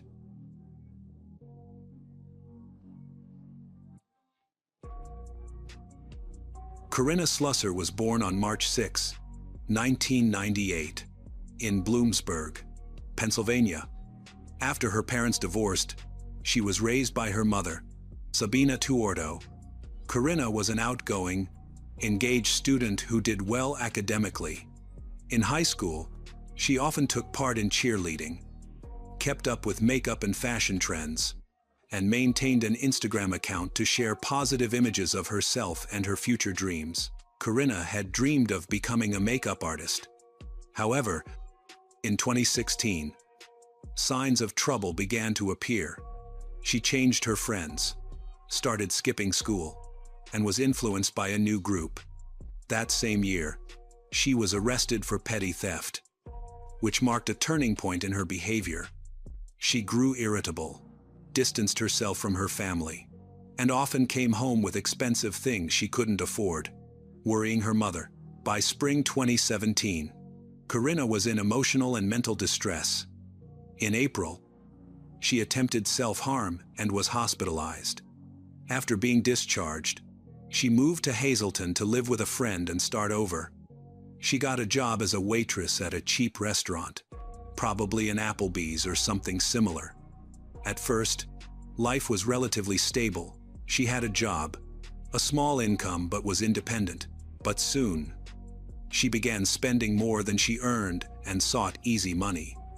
Messages later showed that she started seeing men who gave her gifts, cash, and helped with her living expenses. At first, she described this as being a sugar baby, but it quickly became an unhealthy dependency. As her financial problems grew, tensions rose between her and her friend, and eventually, she had nowhere to stay. Her relationship with her mother also completely broke down. Her mother, Sabina, warned her of the danger she was in, but she reacted with anger. On Instagram, Corinna consistently posted glamorous, filtered photos with confident captions, saying she was strong and about to move into her first apartment. Despite the fact that she was living in unstable, temporary housing, her posts then transitioned to photos taken in random apartments and rundown motels, showing her life in increasing chaos. By summer 2017, Corinna's situation had worsened. Financial stress, conflicts with her mother, and dependence on online relationships made her vulnerable to exploitation. What had once felt like freedom turned into a series of bad decisions. During this time, she met a 32-year-old man named Giovanni Peguero, who promised her a new beginning in New York City. On August 19, 2017, Corinna arrived in New York and was picked up by Giovanni. He seemed confident and caring, and told her he would help her find an apartment and a steady job. He took her to the Harlem Vista Hotel, paid for a few nights, and said it was just a temporary place to stay until they found an apartment and a job. Corinna trusted him, since she was in a strange city and didn't know anyone. At first, everything seemed fine. Giovanni brought her meals, took her shopping, and stayed close to her. He slowly began controlling her, telling her who to speak to, taking her ID and documents to help with apartment paperwork, and monitoring her phone. Gradually, he commented on her photos and scolded her whenever she talked to other men. Corinna didn't realize she was being manipulated. By August 21, they began arguing. He accused her of disappointing him and demanded she act the right way. He only allowed her to go out with him, isolated her from friends, blocked her contacts, and undermined her relationship with her mother, insisting no one cared about her except him. Corinna was becoming trapped and cut off from the outside world. On August 25, the first known violent incident occurred. Giovanni attacked Corinna in her Harlem Vista hotel room, pushing her onto the bed, choking her and screaming. Corinna said that the reason was because he took $300 from her. Corinna called the police, who documented her injuries and took her statement. Giovanni was arrested and charged with assault and strangulation. After Giovanni's arrest, Corinna was left in complete isolation. She had no papers, no money, and no one to help her. She only had enough money to stay in a hotel for a few days, and then she was forced to leave. Although she told her friends she was managing fine and staying in control, her situation was steadily deteriorating. Without identification, she couldn't find work, rent a place, or access official support. Despite this, Corinna stayed in New York, with no intention of returning home due to her strained relationship with her mother. She began searching online for places to stay, meeting men through apps and social media. Although she continued to post smiling pictures and positive quotes on Instagram, in reality, she had to spend the night at the homes of strangers, men she met online. They offered her temporary shelter or a little help in exchange for her attention. These arrangements were unsafe and unstable, leaving her increasingly vulnerable. Some men shared her personal information, demanded intimate photos, or suggested posting escort ads for her online. By early September 2017, her photos appeared on escort service websites. They were likely posted without her consent, and while no name was listed, her friends easily recognized her. The phone numbers in the ads changed frequently, and some pictures were altered. Even though she wasn't yet controlled by one person, she was already being drawn into exploitation. Around that time, a 21-year-old man, Ishi Woni, contacted her. He knew Giovanni and, as later became clear, operated within the same circles. Ishi offered to help Corinna through her ordeal, promising safe housing and financial support. He presented himself as knowledgeable and trustworthy, and convinced her to move temporarily to the Haven Motel in Queens. But this was the first step in making her completely dependent on him. Within days at the Haven Motel, Ishi began posting ads with her photos. He set the prices, wrote the descriptions, and controlled all communication with clients. Corinna was forced to obey his rules. Their messages show his dominance. He demanded constant updates, obedience, and gratitude. Her movements were restricted, and he tracked her phone, and she gradually lost all freedom. At the motel, there were other girls in similar situations. The tension increased, leading to competition, jealousy, and conflict.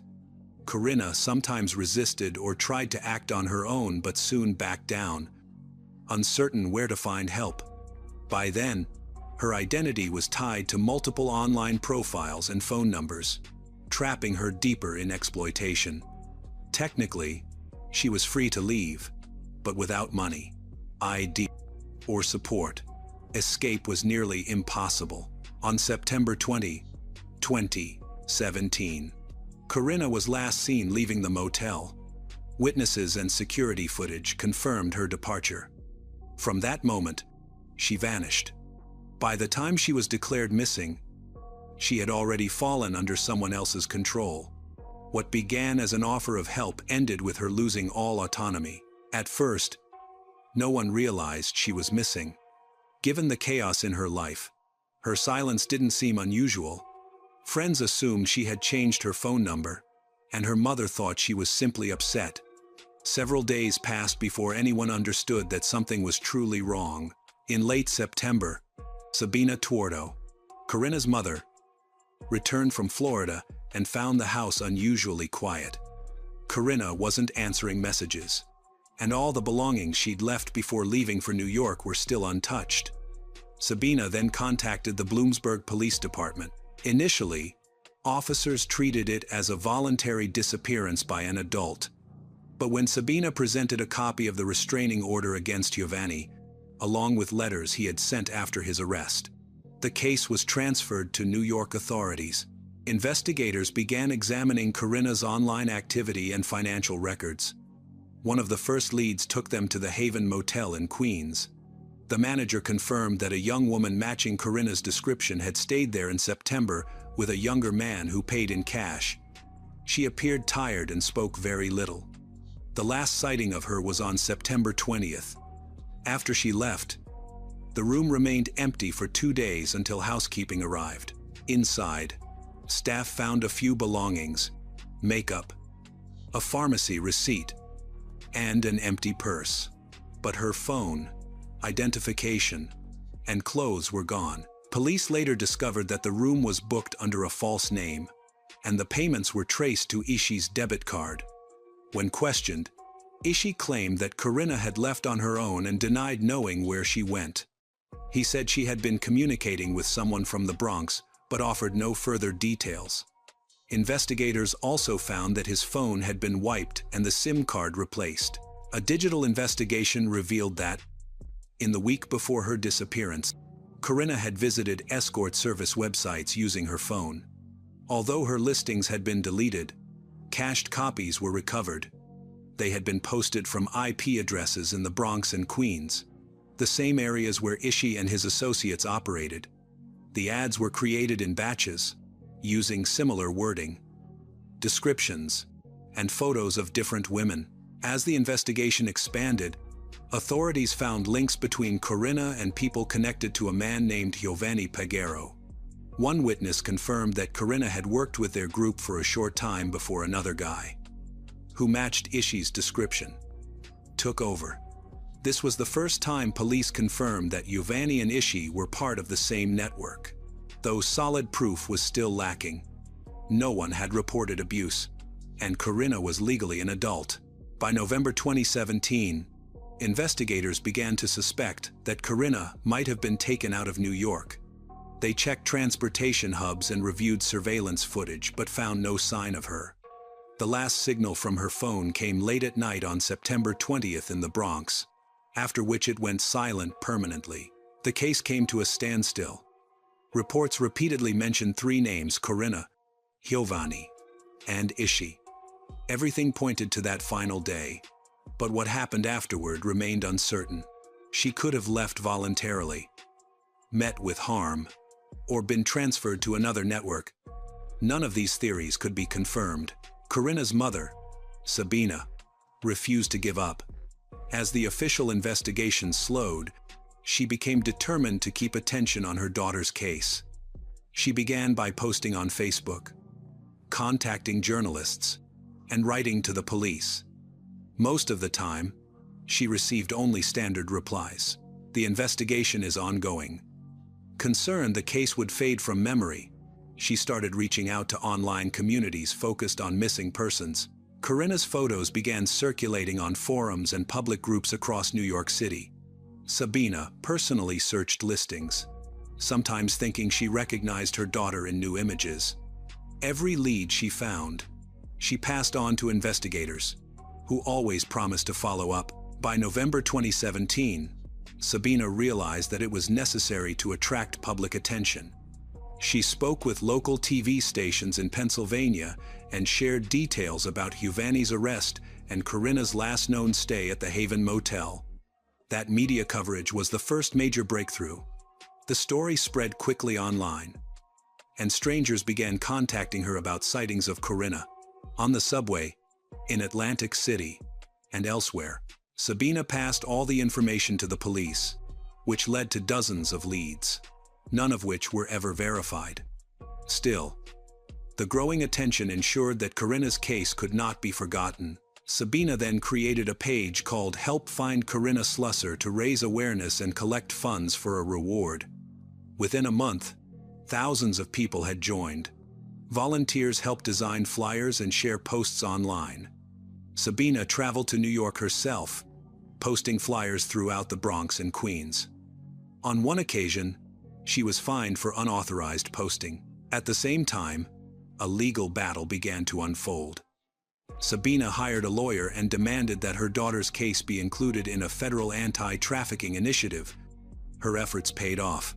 The case was reclassified from a voluntary disappearance to a high-risk missing person investigation with suspected exploitation. That changed everything.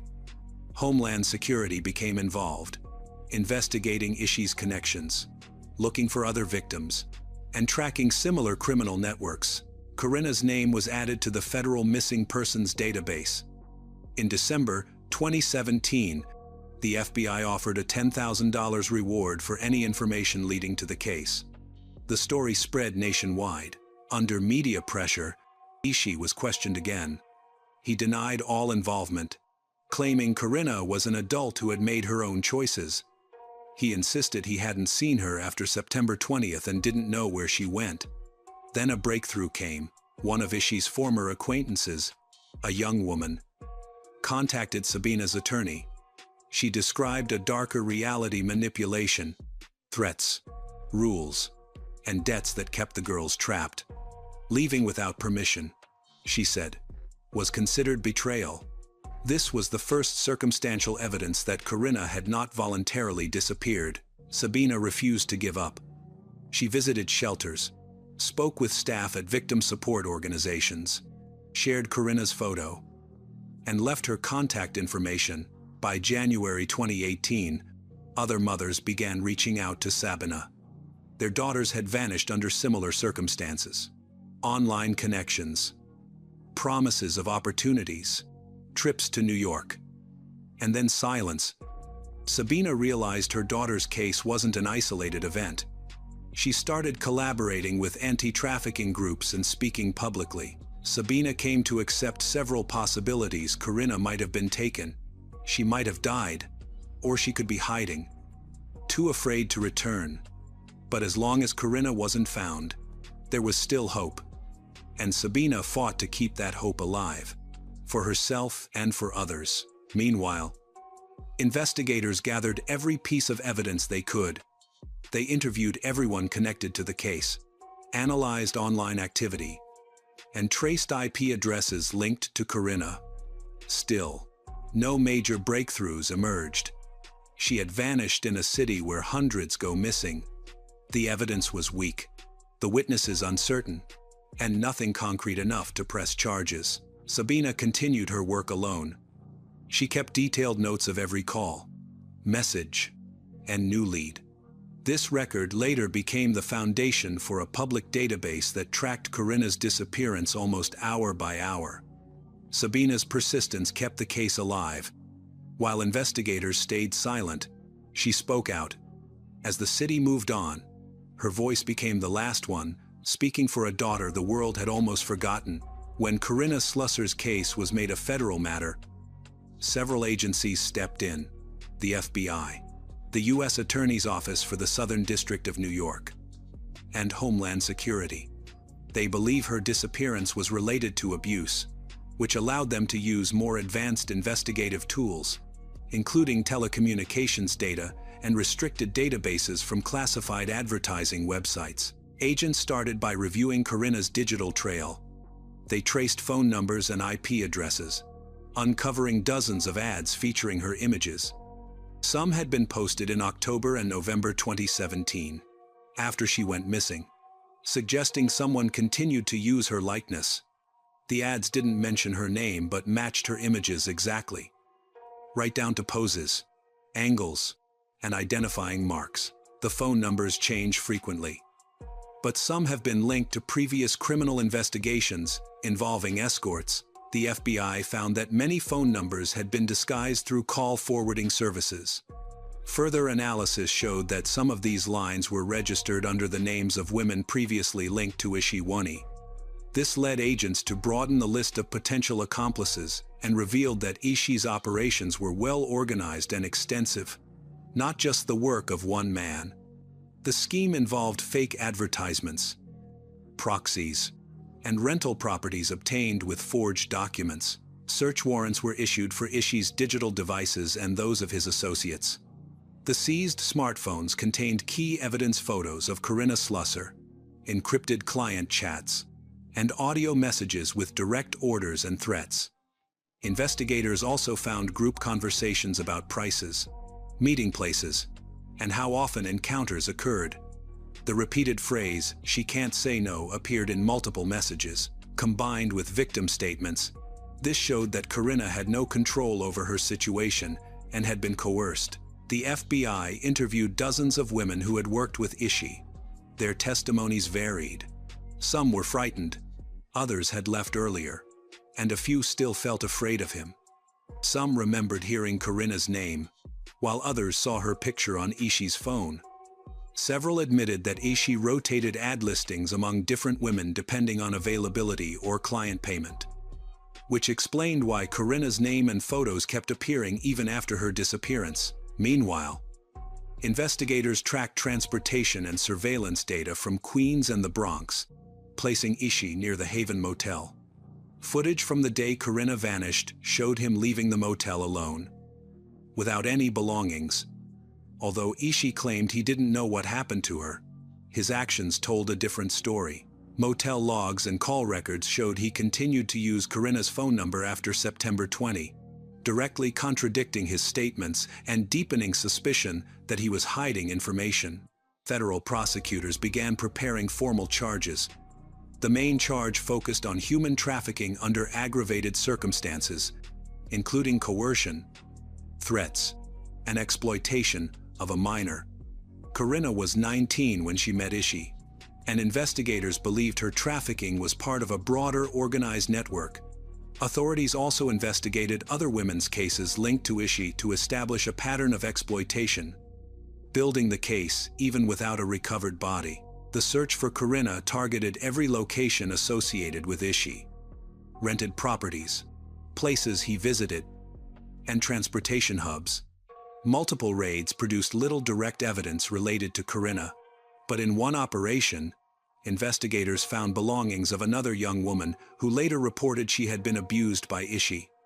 Her testimony strengthened the prosecution's case and supported a broader indictment.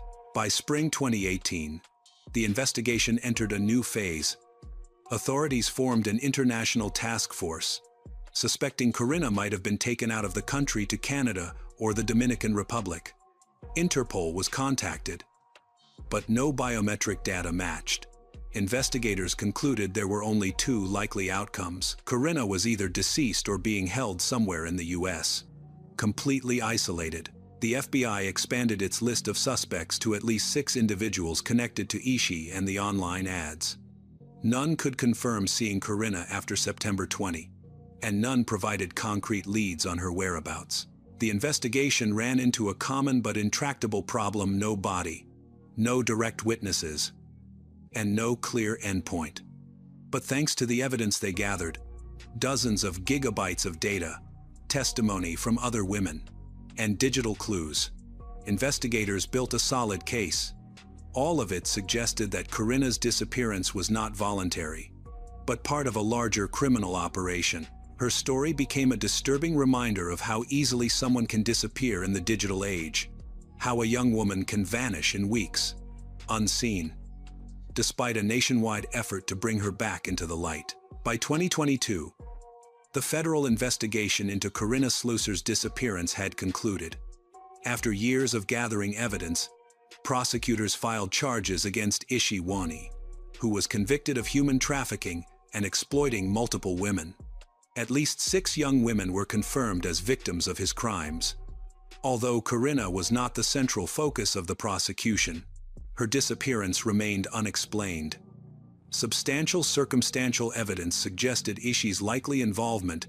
The U.S. District Court for the Southern District of New York sentenced him to 10 years in federal prison without parole and ordered him to pay restitution to several victims. This sentencing was notable. as it represented one of the few cases in which a trafficker received a lengthy prison term despite the absence of a body or direct physical evidence in a major episode of the case. Attention also turned again to Giovanni Peguero. His arrest on August 25, 2017, was the only recorded legal action taken against him. He was never formally charged in connection with Corinna's disappearance. Despite his key role in bringing her to New York, a pivotal moment in her story, he was not named as a suspect in the federal case. Corinna's name surfaced in court not as a witness or defendant, but as a symbol of a young woman lost in the gray area between the internet, the streets, and a justice system that moved too slowly. Her case prompted changes in how law enforcement investigates digital exploitation and the targeting of vulnerable women. Yet, for her mother, no verdict could bring closure. Corinna's body was never found, and her disappearance remains unsolved.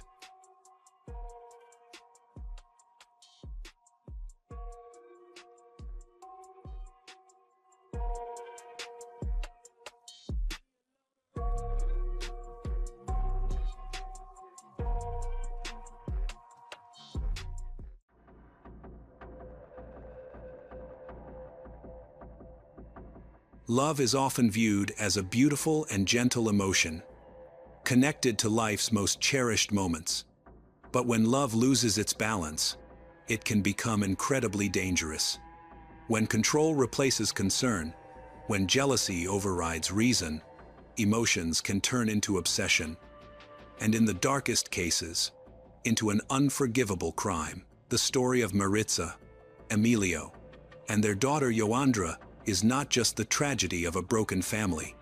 It is a series of wrong choices spanning years, pain fueled by hatred, obsession.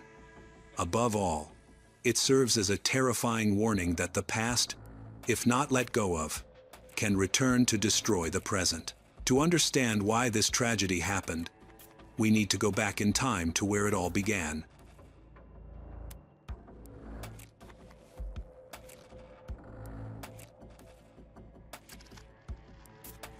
In the late 1970s, Cuba was experiencing a period of severe socioeconomic hardship. Daily life was marked by shortages, restrictions, and uncertainty. It was during this challenging period of history that Maritza and Emilio met. They immediately felt a mutual attraction. Emilio fell deeply in love with Maritza, believing she was the one he had been searching for. However, his family worried about their relationship. They were both very young and their future together seemed unstable. Like many young couples, their strong feelings for each other led them to move quickly.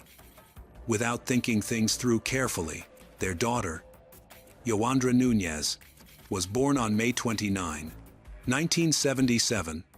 Afterward, motherhood became Maritza's main focus. She dedicated herself completely to their daughter. But beneath the surface, cracks were already forming in the marriage. By 1978, barely a year after the wedding, Maritza began confiding in her parents about serious problems in her relationship. The household was tense, arguments were frequent, and the situation deteriorated further after Joandra's birth. Emilio loved his daughter deeply, but his idea of fatherhood was rigid, controlling. He distrusted Maritza's ability to raise their child and became increasingly possessive. Maritza, in turn, grew alarmed by his jealousy, aggressive behavior. Emilio, however, blamed their struggles not on himself, but on the oppressive political, social, and economic environment in Cuba.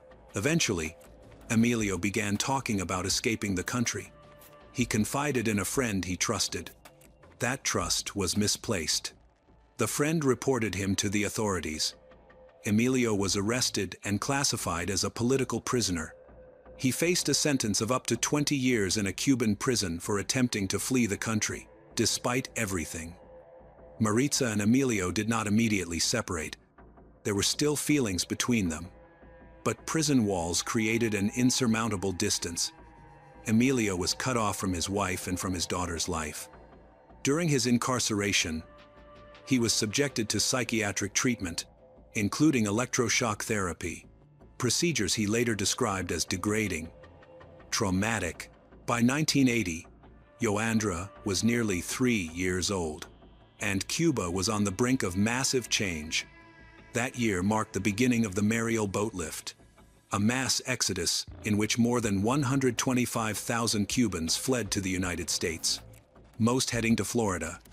For many, it represented escape, survival, and the promise of a new life.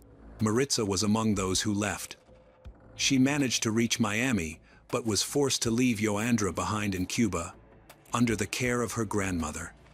Determined to reunite her family, Maritza worked tirelessly, saving money and navigating the complex immigration system, hoping one day to bring her daughter and mother to the United States legally. For nearly 9 years, Maritza rebuilt her life in America. In 1989, she remarried. Her new husband, Armando Martin, provided stability and support. Together, they had a son.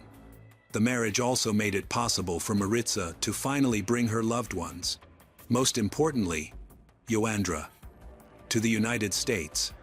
For the first time in years, mother and daughter were reunited.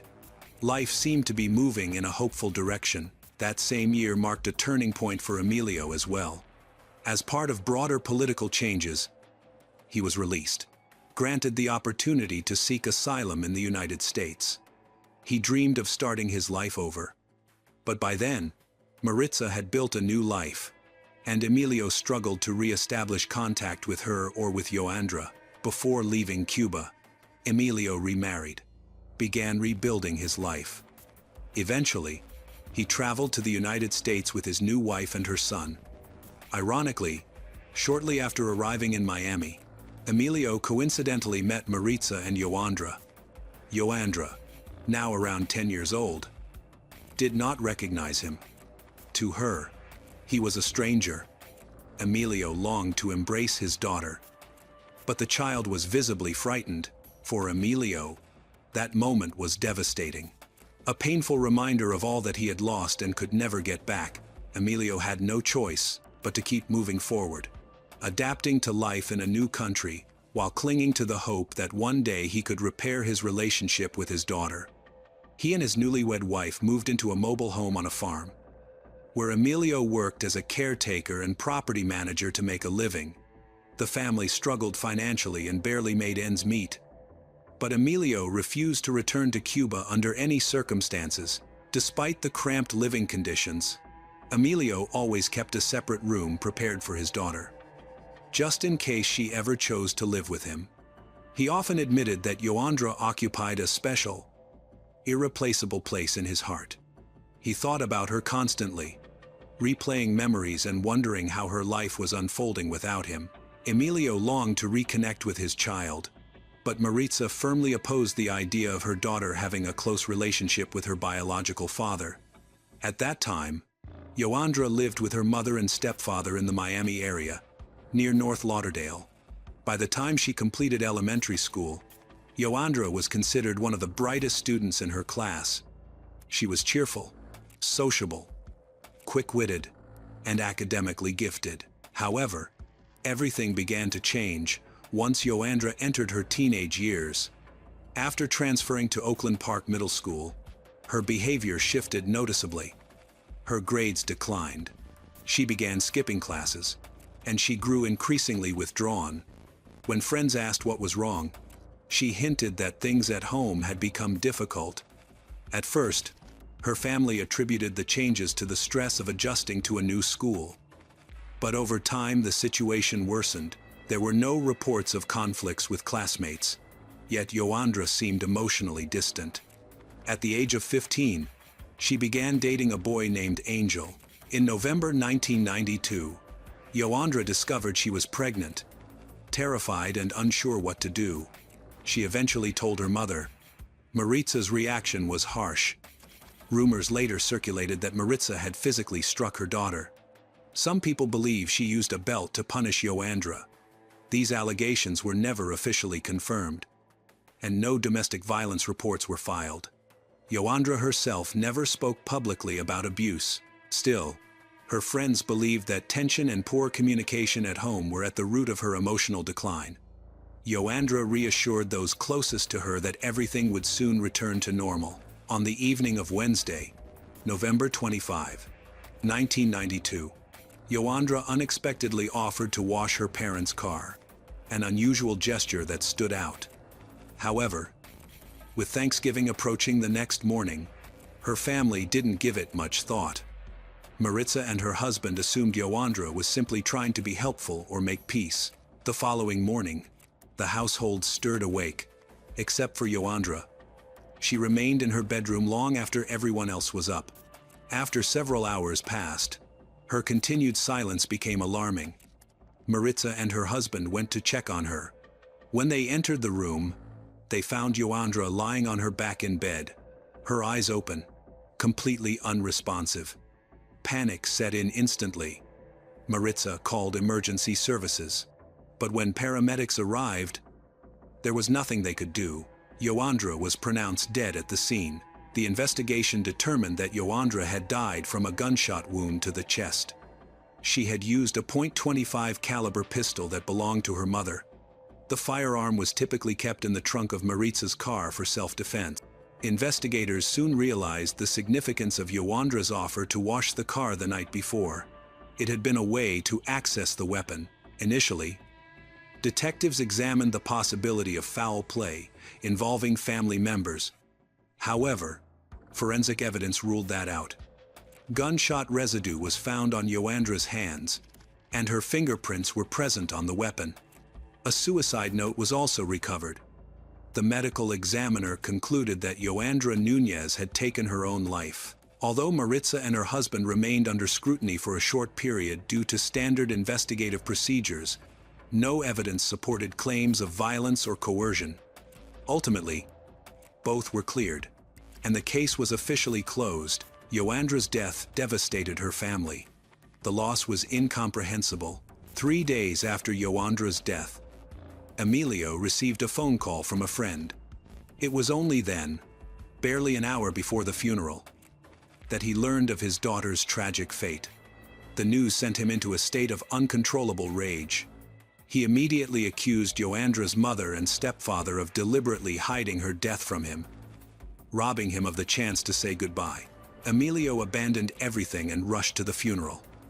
But instead of grieving quietly, he began aggressively questioning everyone in attendance. He was convinced that Maritza had played a direct role in pushing their daughter toward end her life. His anger intensified when he learned that Joandra had been 13 weeks pregnant, that her mother had allegedly scolded her repeatedly instead of offering comfort or support. Even during the funeral itself, Emilio openly threatened his ex-wife and her family. His behavior was considered alarming. Still, most people attributed his outbursts to overwhelming grief and emotional collapse. Law enforcement officers were present at the service, and Emilio approached them, hoping to uncover what he believed was the real cause of his daughter's death. When officers refused to share details or confirm his suspicions, Emilio became convinced that authorities were conspiring with Maritza to cover up the truth. In his mind, Joandra would never have taken her own life willingly. He was certain she had been driven to it, or worse, murdered. From that point forward, Emilio began stalking Maritza. He confronted her in grocery stores and public places, accusing her repeatedly of killing their daughter. His version of events grew increasingly erratic. At one point, he suggested that Joandra's stepfather might have been the father of her unborn child, implying abuse. Emilio ignored the fact that Joandra had left a suicide note identifying her boyfriend as the father. Emilio became convinced that Maritza had psychologically destroyed Joandra and manipulated her into ending her life. He criticized the official investigation, calling it superficial and prejudiced. He accused the detectives of not caring about immigrant families. Those close to Maritza believed the accusations were baseless. She was devastated by her daughter's death, sank into profound grief.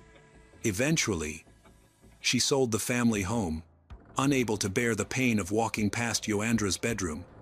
Even after moving, Maritza would sometimes return to the neighborhood, sitting in her car near the house for long stretches, staring silently and crying. Her own way of coping with unbearable loss. Another reason for the move was Emilio's escalating harassment. His relentless threats, visible rage made Maritza and her husband fear for their young son's safety. They ultimately relocated to another part of Florida to stay with relatives. Maritza sought help from police and requested a restraining order against Emilio. Instead of granting it, officers discouraged her, warning that such an order might only provoke him further. Effectively, her request was denied. Nearly 2 months after Yoandra's death, Emilio still could not locate Maritza and refused to let go of his obsession. Convinced that the person responsible for his daughter's death was walking free, he decided to seek public attention. In January 1993, he contacted a local news station, shared his version of events, accusing Yoandra's mother and stepfather of driving her to end her life. His story caught the attention of journalist Ingrid Cruz, who saw a compelling human interest angle. She and a cameraman agreed to visit Emilio's mobile home on January 18th. Once the camera was rolling, Emilio recounted his story with intense emotion, vivid detail. His pain appeared raw, and the journalists found themselves moved by his anguish. After the interview, Ingrid and the cameraman suggested filming Emilio at Yoandra's grave as a closing scene. Emilio agreed without hesitation, before heading to the cemetery. However, the journalists also decided to speak with Yoandra's boyfriend. He agreed to be interviewed and shared information that added new layers to the story. He revealed that Yoandra had, at times, spoken about wanting to end her life. He also believed that Maritza's harsh treatment had deeply affected her emotional state. He recalled Yoandra expressing a desire to leave her mother's home and return to live with her father. Words that, in hindsight, took on a haunting significance. After the interview with Yoandra's boyfriend ended, Ingrid and the cameraman headed to the cemetery, where Emilio was already present with his wife and child. He visited his daughter's grave every single day, leaving fresh flowers and remaining there quietly for about half an hour. But this visit would unfold very differently. As filming began, a car slowly passed by. By sheer coincidence, Maritza had also come to the cemetery that day to pay her respects to their daughter. While Emilio stood near the grave, Ingrid and the cameraman approached Maritza's vehicle. Ingrid knocked on the window and began asking questions. After placing flowers at the grave, Emilio noticed what was happening and rushed toward the car, shouting angrily at Maritza. Ingrid attempted to calm him, hoping to preserve the interview and de-escalate the situation. But emotions quickly spiraled out of control. Maritza did not respond. She remained silent and stayed in the car. Emilio suddenly turned away, walked back to his car, began searching for something inside. Moments later, Maritza stepped out of her vehicle, walked toward her daughter's grave. Ingrid followed her, continuing to ask questions. Emilio trailed behind them, shouting accusations, calling Maritza a traitor, blaming her for their daughter's death, and hurling insults. Maritza did not answer. She remained silent as she approached the grave. Suddenly, Emilio pulled out a handgun, shot Maritza in the back of the head. The shooting occurred directly in front of the journalists, and the entire act was captured on camera. Even after Maritza collapsed to the ground, Emilio's rage did not subside. He continued firing. In total, he discharged 12 rounds, 10 of which struck Maritza in the head, neck, chest, and back. When later asked why he had done it, Emilio showed no remorse. He calmly stated that killing Maritza might have saved his daughter's life. He then returned to his car and fled the scene. Ingrid was left in shock, frozen by what she had just witnessed. The cameraman, however, managed to remain composed and immediately called emergency services. Police arrived quickly, interviewed witnesses, secured the scene, launched a search for Emilio. His vehicle was soon discovered abandoned on the outskirts of the city.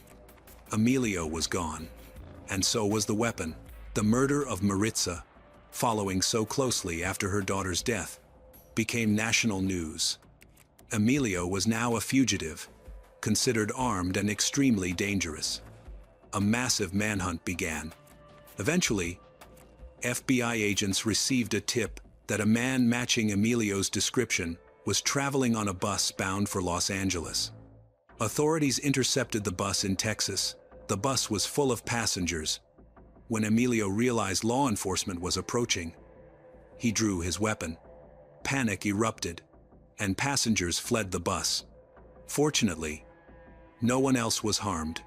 Emilio, then 34 years old, was quickly subdued and taken into custody. He was transported to the Midland County Detention Center. Footage of Maritza's final moments circulated across the world. Many media outlets have reported on this story as that of a distraught father seeking revenge on his ex-wife, whom he believes is the reason his daughter took her own life, and for preventing him from being involved in her life. However, those familiar with the family's history strongly disagreed. They argued that what the cameras truly captured was not revenge, but a brutal act of domestic violence rooted in obsession and control. This narrative deeply angered Maritza's husband, Armando, who worked tirelessly to clear his late wife's name. Armando described Emilio not as a devoted father, but as a stalker. After his release from prison, Emilio began relentlessly harassing Maritza, who was simply trying to move on with her life.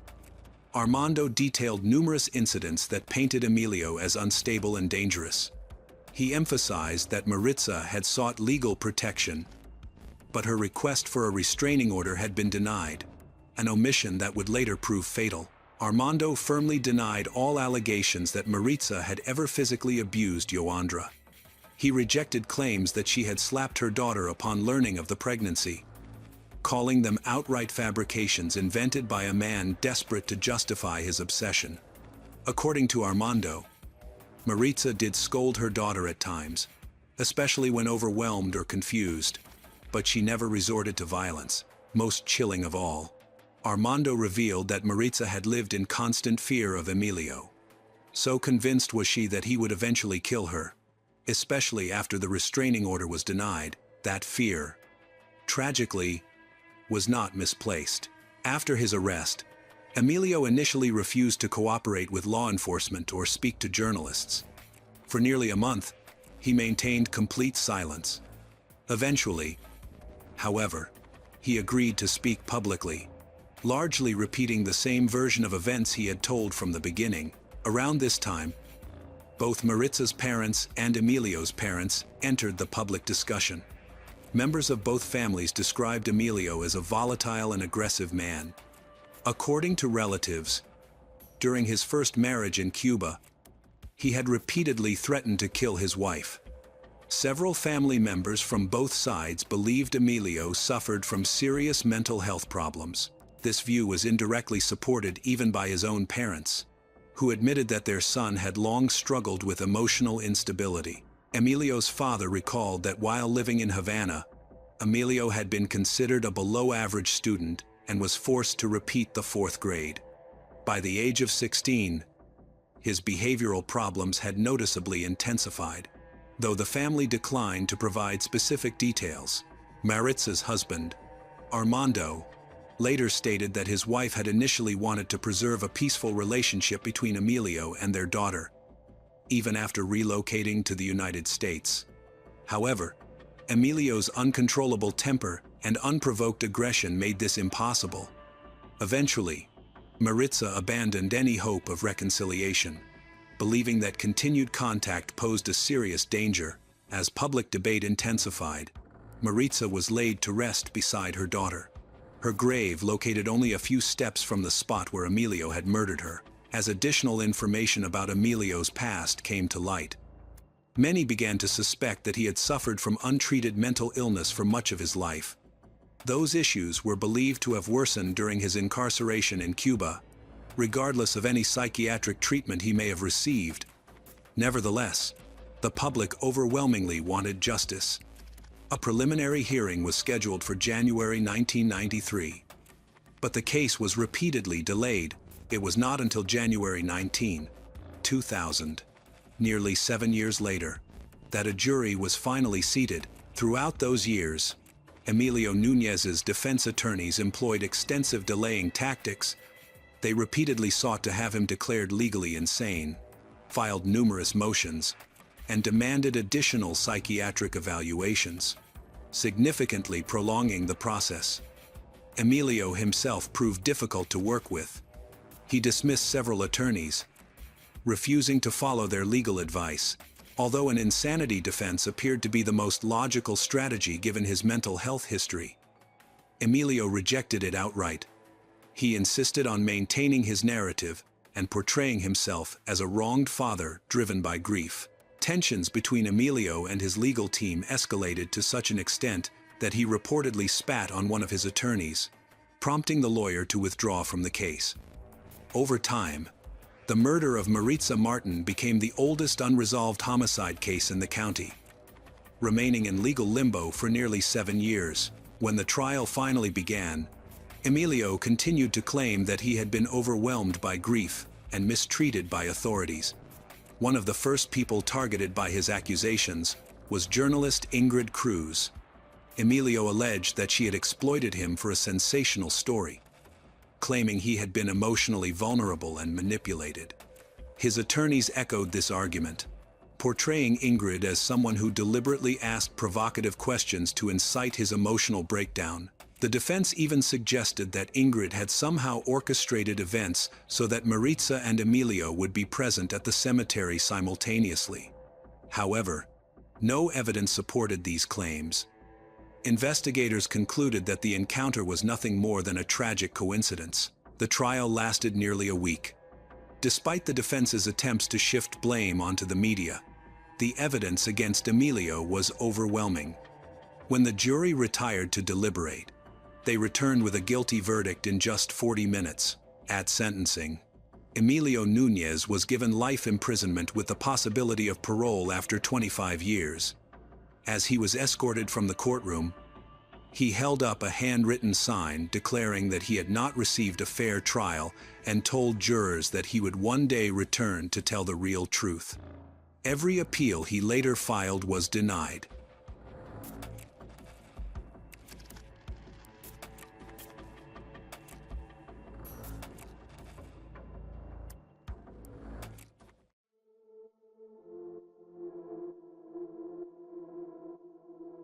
On September 20, 2017, 19-year-old Corinna Slusser called her mother, Sabina Tuorto.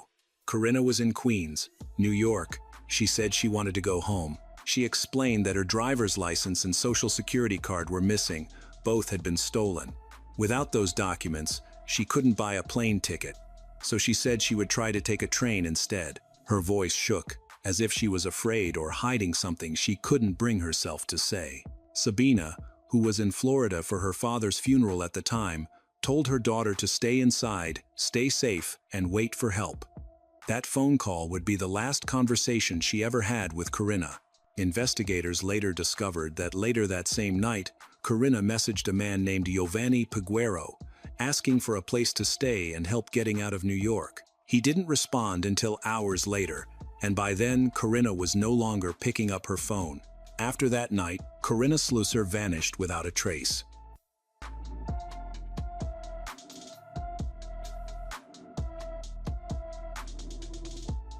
Corinna Page Slusser was born on June 10, 1998, in Bloomsburg, Pennsylvania. After her parents divorced, she was raised by her mother, Sabina Tuorto. Corinna was outgoing, involved in school activities, and performed well academically. In high school, she was a cheerleader who loved makeup, fashion, and posting photos on Instagram. Friends remembered her as cheerful, approachable, ambitious. She dreamed of becoming a makeup artist, but signs of trouble appeared in 2016. She began spending time with a new group of friends, skipping classes, and slipping academically. Her behavior shifted. She became irritable, distant, unpredictable. Sabina noticed Corinna returning home late, sometimes not at all. and appearing with expensive items she had no way of paying for. That year, she was arrested for petty theft. By spring 2017, Corinna was in a deep emotional crisis. In April, she attempted self-harm and was hospitalized. After being released, she moved to Hazleton to live with a friend, hoping for a fresh start. She found work as a server at a casual dining restaurant, likely an Applebee's or something similar. At first, things seemed stable.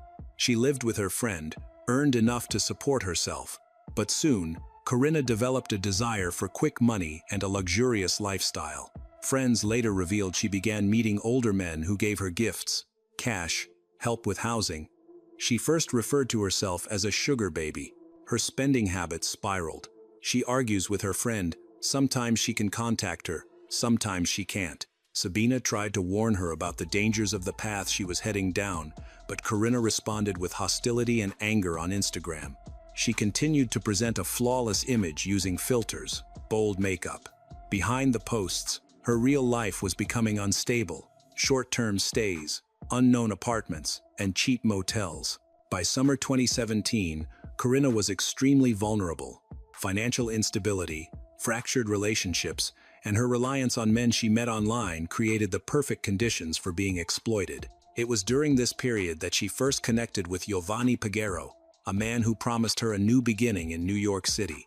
On August 19, 2017, Corinna arrived in New York with Pagero, the same man she had been messaging, bringing only her cell phone and identification. She didn't even bring spare clothes. Pagero was older, confident, portrayed himself as someone who could provide stability. On her first day, he took her to the Harlem Vista Hotel and paid for several nights. He told her it was temporary until he found her permanent housing and work. Corinna accepted this. She was alone in a new city and relied on his guidance. She had no way of knowing she had just stepped into the center of a dangerous world, one she would never escape. The first 2 days in New York seemed manageable under his guidance. Pagero brought Corinna food, accompanied her to pharmacies and shops, gradually began telling her whom she could and couldn't talk to. He monitored her phone calls. Her personal documents eventually ended up in his possession, supposedly so he could help her get an apartment. He read her messages, criticized her photos, and commented on her interactions with other men. Corinna didn't immediately realize that her fresh start was turning into dangerous dependence. By August 21, the first arguments had erupted. Pagero became irritated by her messages, accused her of disappointing him, and demanded that she behave properly. She was only allowed to leave the hotel if he accompanied her. He refused to let her be alone for more than a few minutes. He blocked her friends' numbers, spoke negatively about her mother, and insisted that everyone outside of him was using her. Bit by bit, Corinna became cut off from the outside world. At 1 a.m., on August 25, Slusser called 911 from the Harlem Vista Hotel in Manhattan and said that Giovanni Pagero, a man she identified as her pimp and called Dad, had stolen $300 from her. When she confronted him, he grabbed her by the neck, choked her, and slammed her against a wall. When police arrived, she was still very shaken, trembling, and crying. Giovanni Pagero was arrested and charged with harassment, third-degree assault, and obstructing breathing or blood circulation. The court issued a temporary protective order against him on behalf of Corinna Slusser. When her family in Pennsylvania learned of the attack, she downplayed it and told them there was nothing to worry about.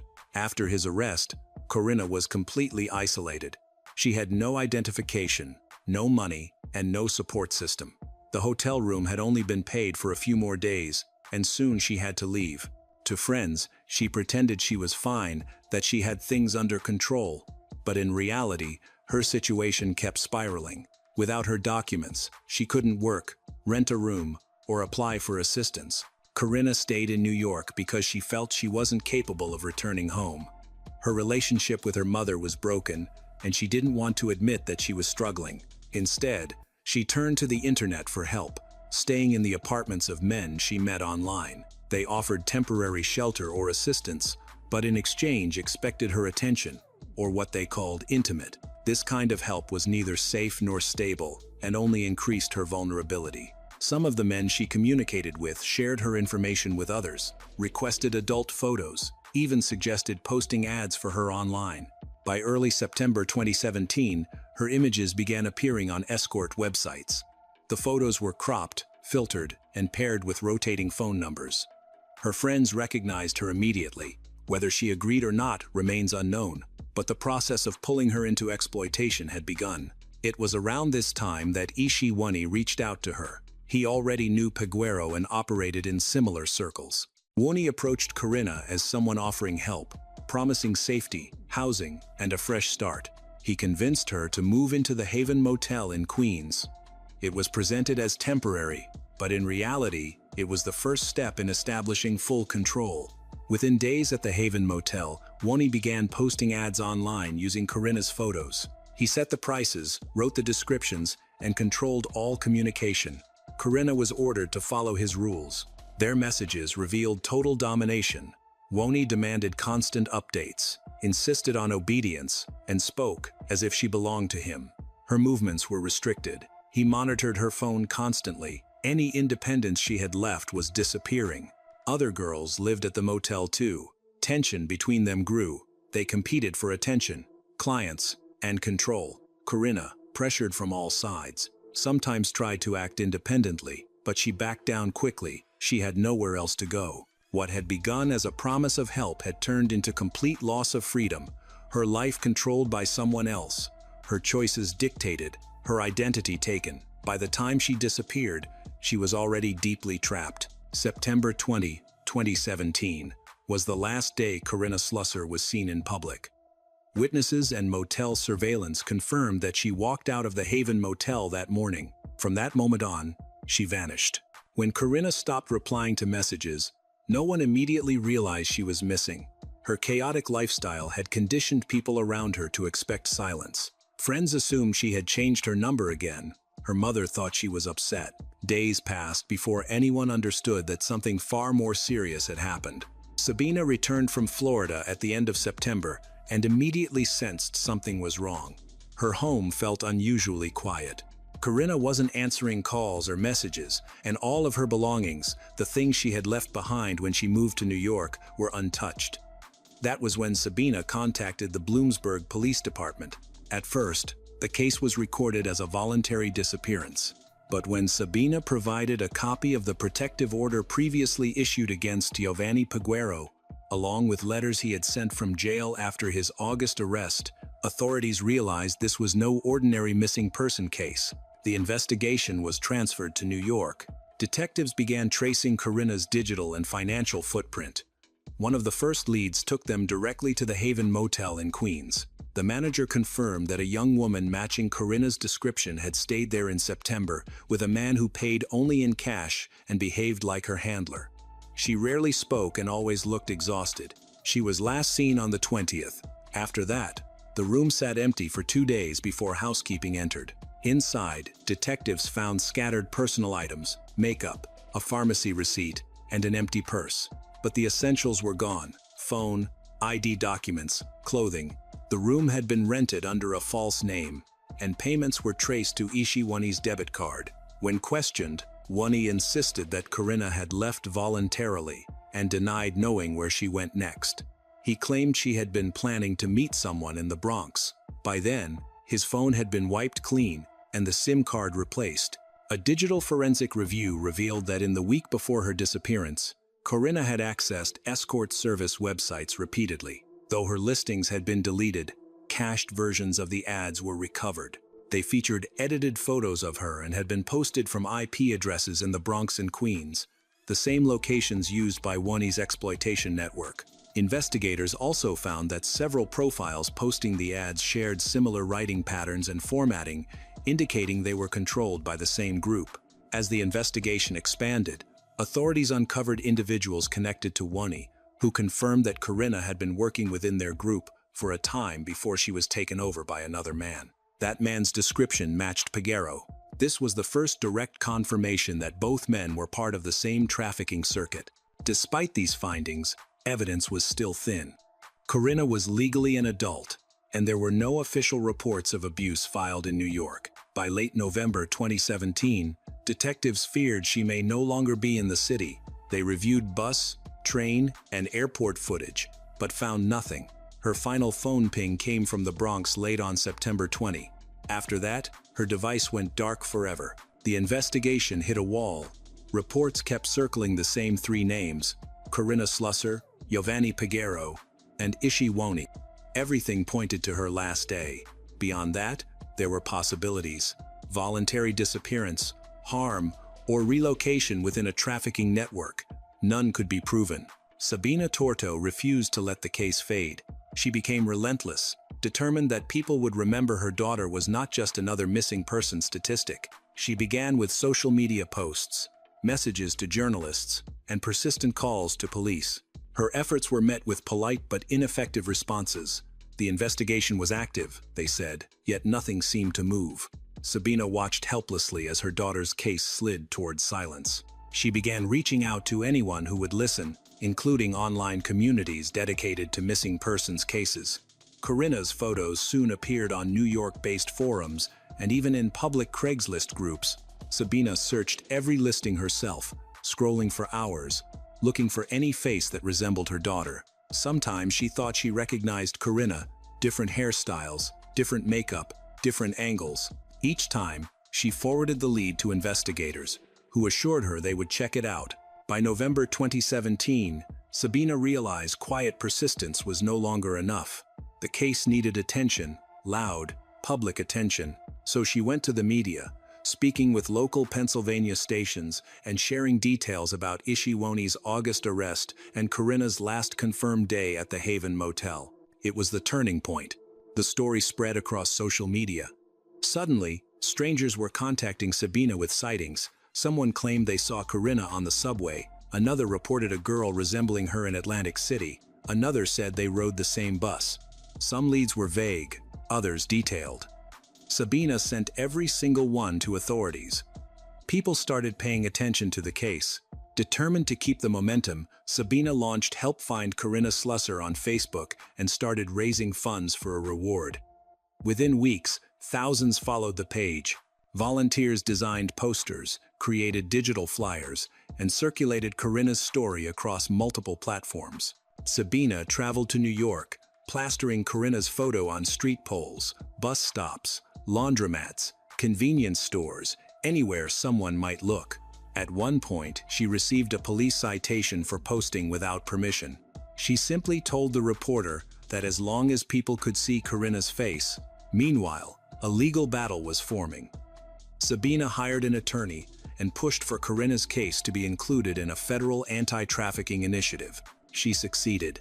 The classification changed from a voluntary departure to a high-risk missing person case with suspected exploitation. Everything shifted. Homeland Security got involved. Federal agents began investigating Ishi Woni's network, searching for other victims and mapping out digital trails that connected multiple traffickers operating across Queens and the Bronx. In a letter to the district attorney, Sabina wrote that her daughter was not gone and that she had disappeared into a system the district attorney was too afraid to name. She demanded that the district attorney bring her daughter back to her, alive or not. That letter was later quoted on cable news network. National media finally paid attention. In December 2017, the FBI added Corinna's name to the national database and issued a $10,000 reward. Overnight, her case spread across the country. Sabina was overwhelmed. Corinna's face was everywhere, but the one person who mattered most still couldn't be reached. The increased pressure forced investigators to question Woni again. He denied everything. His lawyer insisted Corinna was an adult making her own choices. He repeated the same lines. He last saw her on September 20. She left on her own. He was not responsible. Then came a breakthrough. A former acquaintance of Woni, a young woman who had once stayed at the same motel, contacted Sabina and her attorney. She described manipulation, fear, surveillance, and rules no one could break without violence or threats. She explained how Woni kept the girls in constant debt, controlled their phones, dictated when they could speak, sleep, or leave a room. This was the first direct confirmation that Corinna had not been acting freely. Sabina never stopped searching. She visited women's shelters, met with staff at crisis centers, showed Corinna's photos to social workers and outreach teams. She left her number everywhere. By January 2018, other mothers began contacting her. Their daughters had also disappeared. Same age, same circumstances, same cities, The stories followed the same pattern: online connection, promise of opportunity, trip to New York, then silence. Sabina realized something devastating. Corinna's case wasn't an isolated tragedy. It was part of a much larger pattern. She began speaking publicly at community meetings, partnering with anti-trafficking groups, warning families that vulnerability didn't always look the way people assumed. It can happen to any daughter, in any home. By then, Sabina understood the possible outcomes. Corinna might have been taken, harmed, transported out of state, or she might still be alive somewhere, terrified and unable to reach out. But as long as no body was found, there was still hope, and Sabina fought to keep that hope alive, not only for herself but for everyone around her. Meanwhile, investigators continued gathering everything they could, tracking down anyone connected to Corinna, every online account used in her ads, and every IP address associated with her digital trail. Yet, no decisive breakthrough emerged. Corinna had vanished in a city where countless people simply disappear. The clues were scattered and inconsistent. Witness statements conflicted, timelines overlapped, and nothing was strong enough to support formal charges. Sabina refused to wait in silence. She documented everything, every voicemail, every message, every conversation. Piece by piece, she created a complete timeline of her daughter's final weeks. That timeline eventually became the backbone of a public database, mapping Corinna's disappearance nearly hour by hour. It was Sabina's relentless dedication that kept the case alive when public attention drifted away. She reminded people that her voice had become the last one speaking for a daughter no one else could hear anymore. When Corinna Slusser's case finally went federal, the FBI, Homeland Security Investigations, and the U.S. Attorney's Office for the Southern District of New York took over. Their working theory was that Corinna's disappearance was tied to intimate trafficking. This classification unlocked a wider range of investigative tools, from telecom subpoenas to access to restricted advertising platforms known to host illicit listings. Agents began examining her digital footprint using IP logs and phone number tracing. They uncovered dozens of online ads featuring Corinna's photos. Shockingly, some of these listings were posted in October and November 2017, weeks after she had already gone missing. The ads didn't list her name, but the images were unmistakable. Same angles, same outfits, same facial marks. The phone numbers tied to those ads shifted constantly. Some had been flagged in earlier trafficking cases. Many were masked using call forwarding services. Several were registered under false identities, women previously associated with Ishi Woni. This allowed agents to expand the list of potential accomplices and revealed that Woni's operation was organized and far-reaching, not the work of a single individual. The scheme involved fake ads, the use of proxies, renting housing under forged documents. Search warrants were issued for digital devices belonging to Woni and his known associates. The data recovered from seized smartphones provided critical evidence, including photos of Corinna Slusser, encrypted chats with clients, and audio messages containing direct orders and threats. Investigators also uncovered group chats, discussing prices, meeting locations, the frequency of encounters. One phrase, "she can't say no," appeared in several messages. When combined with statements from other victims, the evidence confirmed that Corinna had been controlled, threatened, and coerced. FBI interviews with other women connected to Woni produced mixed but illuminating accounts. Some were terrified and refused to talk. Others admitted they had escaped earlier. Several said they had heard Woni mention Corinna by name. A few said they had seen her photo saved in his phone. They explained that Woni often rotated ads among the girls, using images of whoever he chose to advertise that day. This could explain why Corinna's photos appeared online for months after she disappeared. At the same time, investigators tracked transportation activity and reviewed surveillance footage around Queens and the Bronx that placed Ishi Woni near the Haven Motel.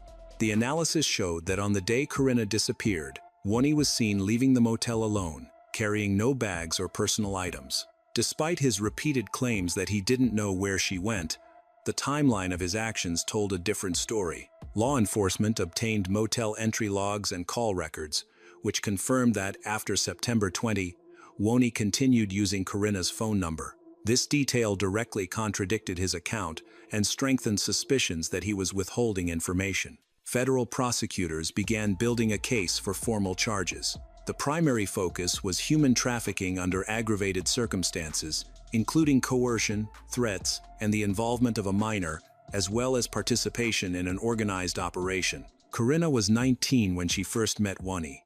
Authorities were also investigating other women connected to Wani, aiming to establish a broader pattern of exploitation that could support additional charges.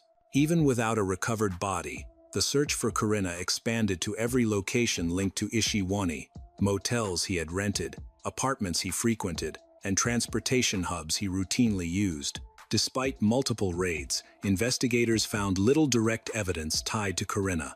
However, during one operation, they recovered belongings belonging to another young woman. She later came forward and alleged that she had also been abused by Wani.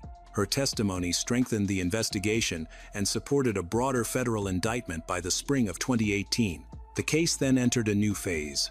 Authorities formed an international search initiative, fearing Corinna might have been transported out of the country, to Canada, the Dominican Republic, or elsewhere.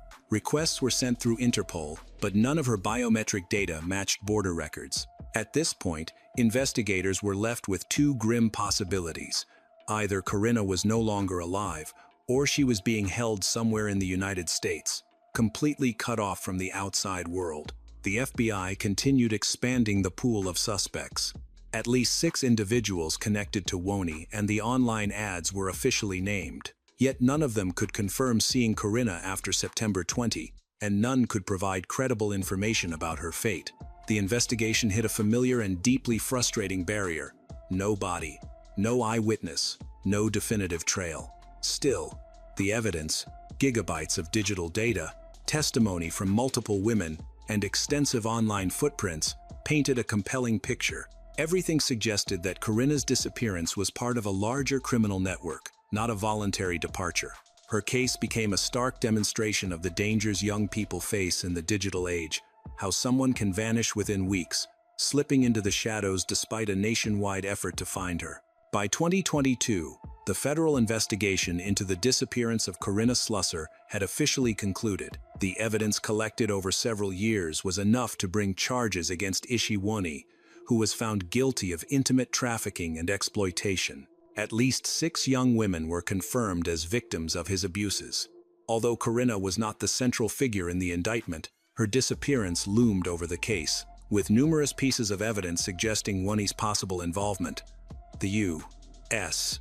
District Court for the Southern District of New York sentenced Wani to 10 years in federal prison, without the possibility of parole, and ordered him to pay restitution to several of the exploited women. The sentencing marked a rare moment in trafficking cases, an offender receiving a significant prison sentence even without a recovered body or direct physical evidence linking him to a missing person. Meanwhile, attention also returned to Giovanni Peguero.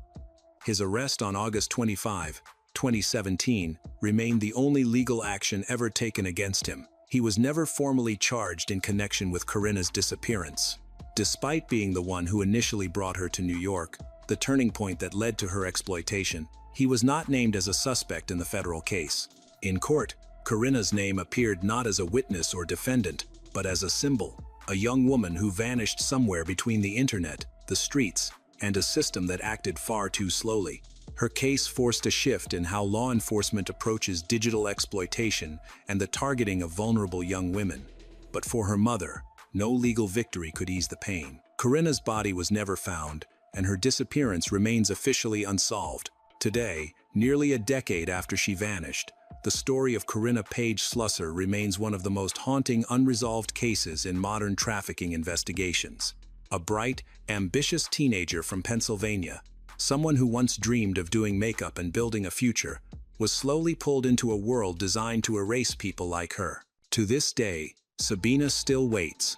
Without a body, there is no closure. All she can hold on to is hope, the fragile, stubborn hope that somewhere, someone still knows the truth about what happened on that September morning.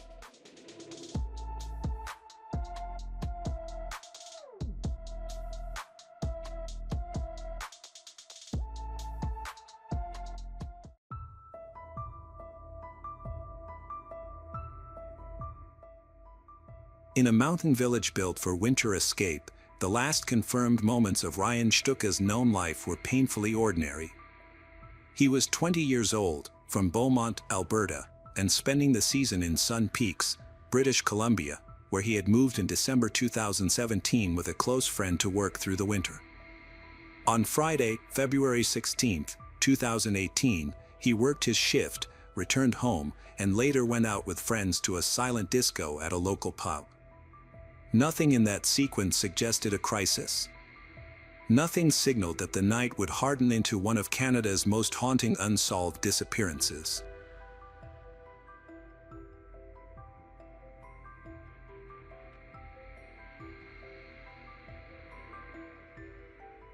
The group left the pub and went to a house party on Burfield Drive, only a short distance from the place Ryan shared with roommates.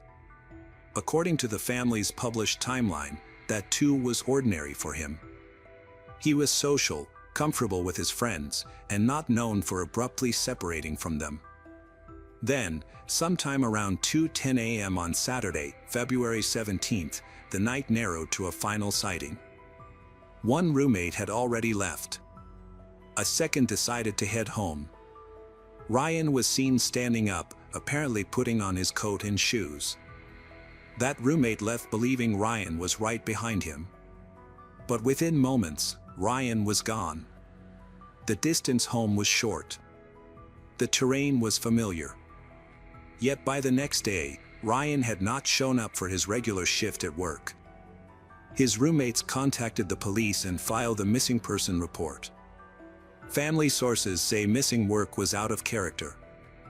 More troubling still, Ryan's phone, social media, and normal lines of contact fell silent from that point forward.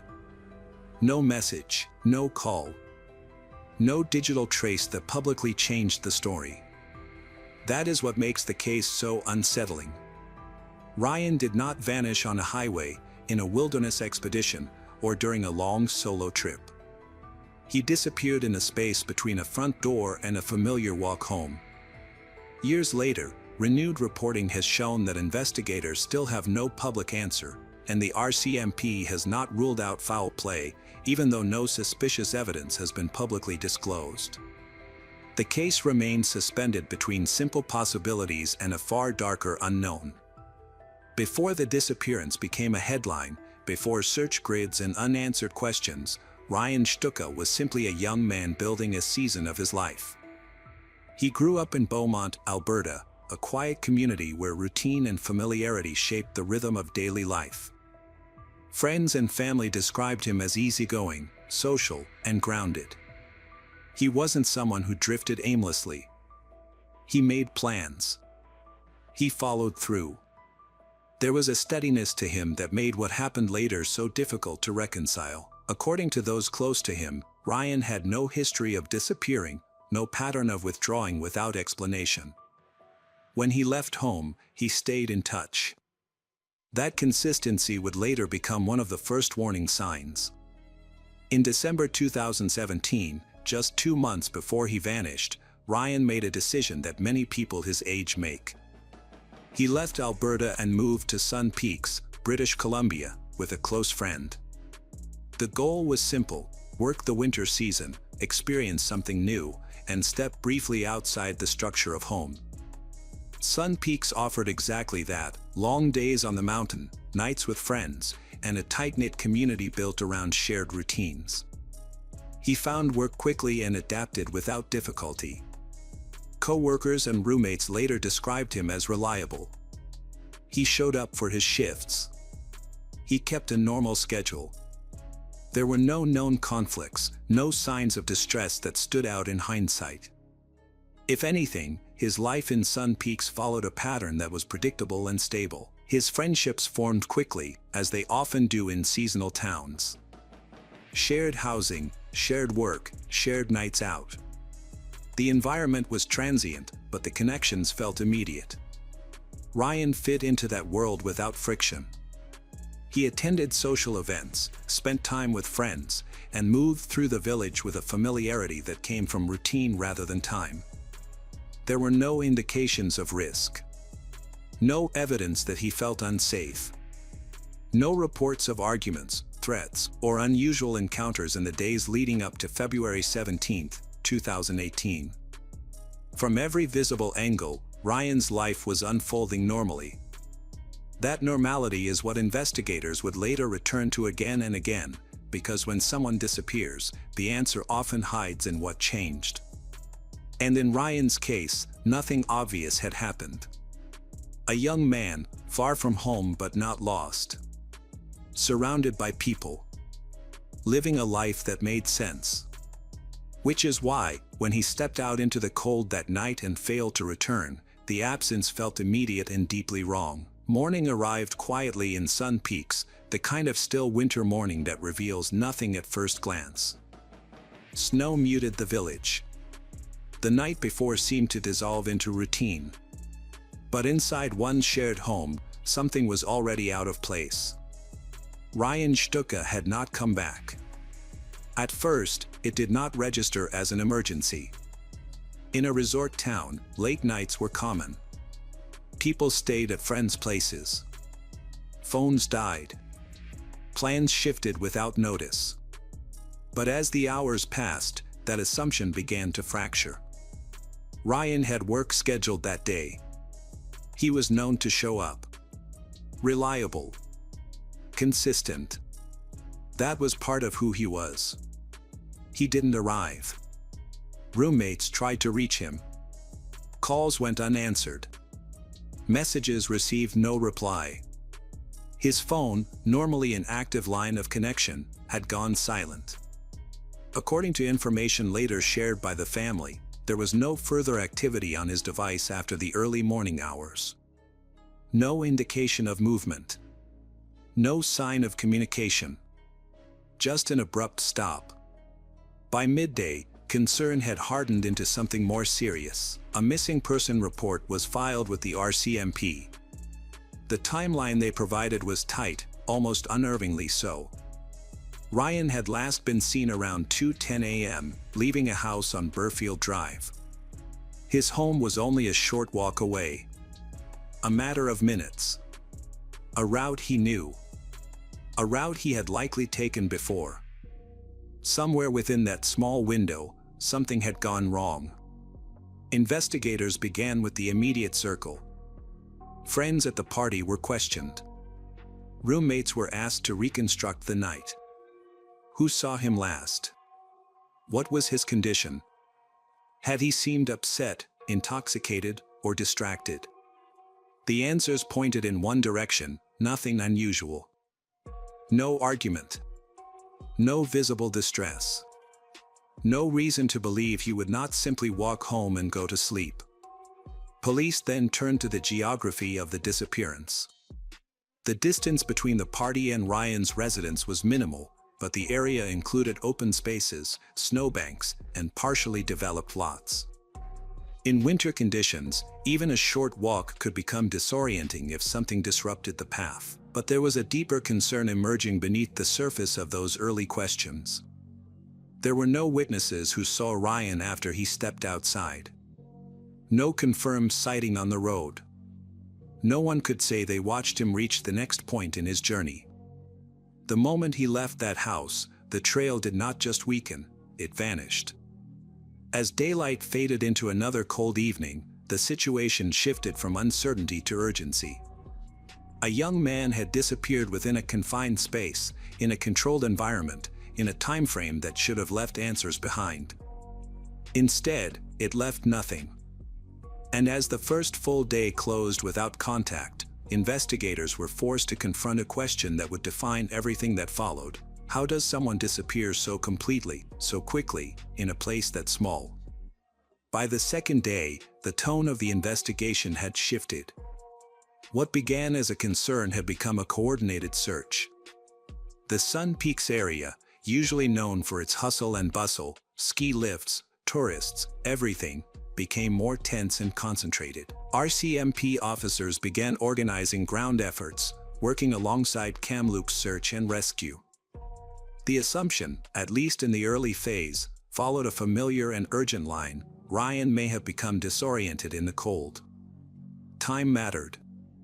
Exposure in winter conditions could turn fatal within hours. Search teams moved quickly. They started with the most logical path, the short route between the party on Burfield Drive and Ryan's home. Every meter was examined. Snowbanks were checked. Pathways, roadside edges, and wooded areas just beyond the main trail. Volunteers joined in, forming lines, walking shoulder to shoulder across terrain that had already begun to erase footprints. But the snow was both a clue and an obstacle.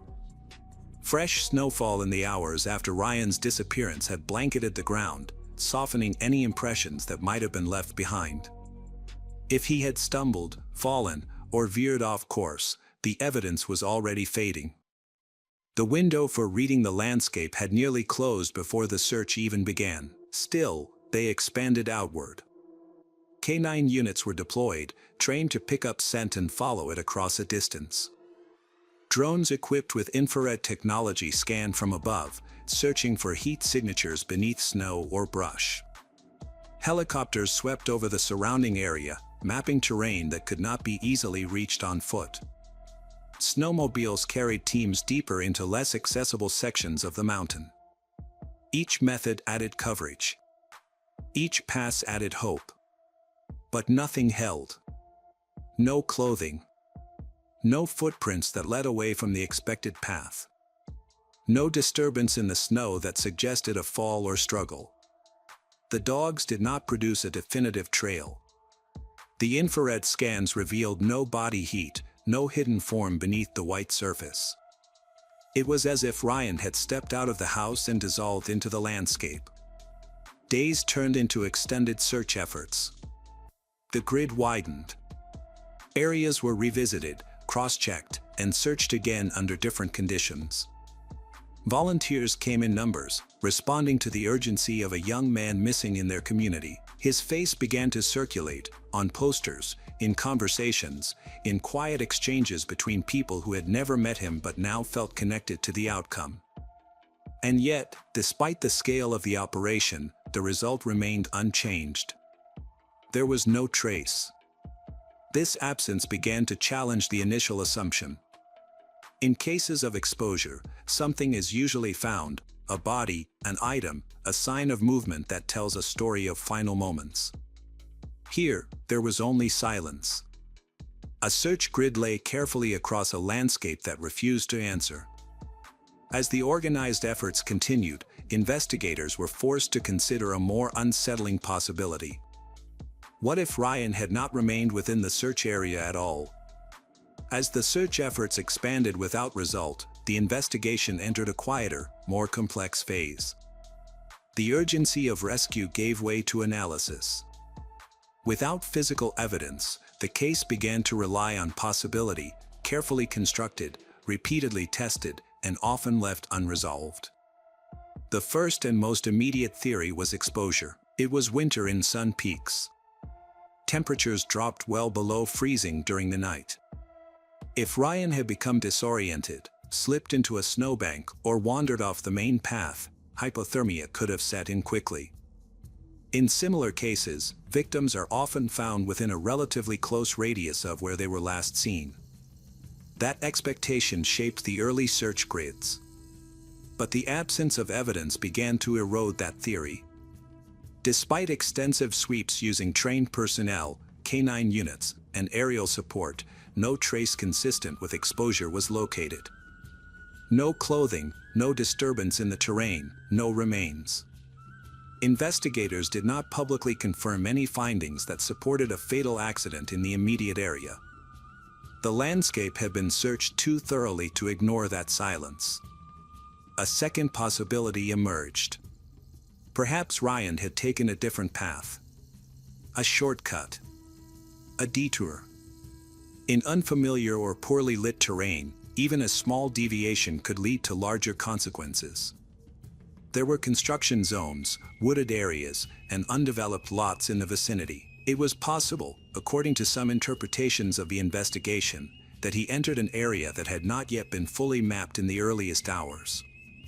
But again, the lack of trace complicated the theory. There was also the question of whether Ryan had encountered someone after leaving the party. Foul play has never been ruled out by investigators. However, there has been no publicly confirmed evidence of a struggle, no witness placing him in a confrontation, and no known suspect identified. Still, the complete disappearance, without physical evidence, left space for that possibility to exist. In cases where individuals vanish abruptly within a confined area, investigators often examine whether a vehicle was involved, or whether the person entered a structure willingly or under pressure. Another layer added to the uncertainty: Ryan's digital silence. There was no known activity on his phone after the time he left the house. No outgoing messages. No calls. No use of banking or social platforms. In modern investigations, digital footprints often extend the story beyond the last sighting. In this case, they stopped abruptly, reinforcing the idea that whatever happened occurred quickly. Each theory offered a path forward. None provided closure. The investigation remained suspended between explanations: accident, misadventure, or something more deliberate. Without evidence to anchor one direction, the case resisted resolution. It became defined not by what was known, but by what could not be proven. And as time moved forward, another challenge began to take shape. Because when a case produces no answers, the risk is not just that it remains unsolved, but that it begins to fade. Time moved forward, but the case did not. In many missing person investigations, momentum fades. Leads dry up. Resources shift. Files are archived.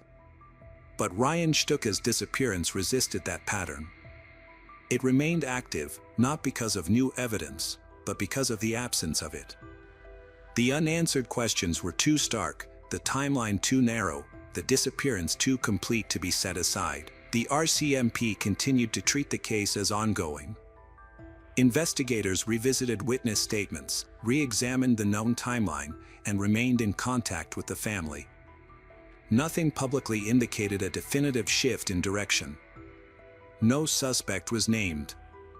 No confirmed evidence altered the original framework. But behind that stillness, the case remained open, quietly worked, carefully preserved. Search efforts did not end with the initial operation. In the months and years that followed, organized searches resumed at different intervals. Seasonal changes altered the landscape, offering new opportunities. Snow melted. Terrain became visible again. Areas previously buried under winter conditions could finally be examined in detail. Volunteers returned. Search teams retraced earlier grids, expanded into new zones, and rechecked locations that had once yielded nothing. Each time, the hope was the same, that something had been missed. But each time, the result remained unchanged. No trace of Ryan was found. Public awareness became a critical force in keeping the case alive. His image circulated far beyond Sun Peaks. Posters, media coverage, and online campaigns extended the search beyond physical terrain into the broader public. Tips came in, some vague, some specific, but none that led to a confirmed breakthrough. Investigators followed what they could. Each lead carried the possibility of movement, of direction. But none reshaped the core mystery. There was also the passage of time itself. As months turned into years, the nature of the investigation evolved. The focus shifted from immediate recovery to long-term resolution. The questions remained the same, but the context changed. What had happened in those final minutes? Who, if anyone, had seen something but not realized its importance? Was there a detail overlooked in the earliest hours that now held meaning? Cases like this do not close easily. They persist in a space between action and waiting, between evidence and absence. The file remains open, but the answers remain out of reach. And yet, in Ryan's case, something resisted the silence. The investigation did not disappear, even when progress stalled. Because outside of official efforts, another force had begun to take shape. A family that refused to let the story end. For the Stuka family, time did not soften the uncertainty. It sharpened it. From the moment Ryan was reported missing, his parents stepped into a reality few are prepared for, a life defined not by answers, but by waiting. And when the search efforts in Sun Peaks began to slow, they did not step back. They stepped forward. His mother, Heather Stuka, became the voice of the case.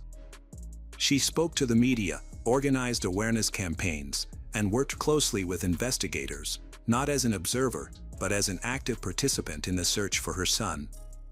Where official updates were measured and cautious, her presence carried urgency.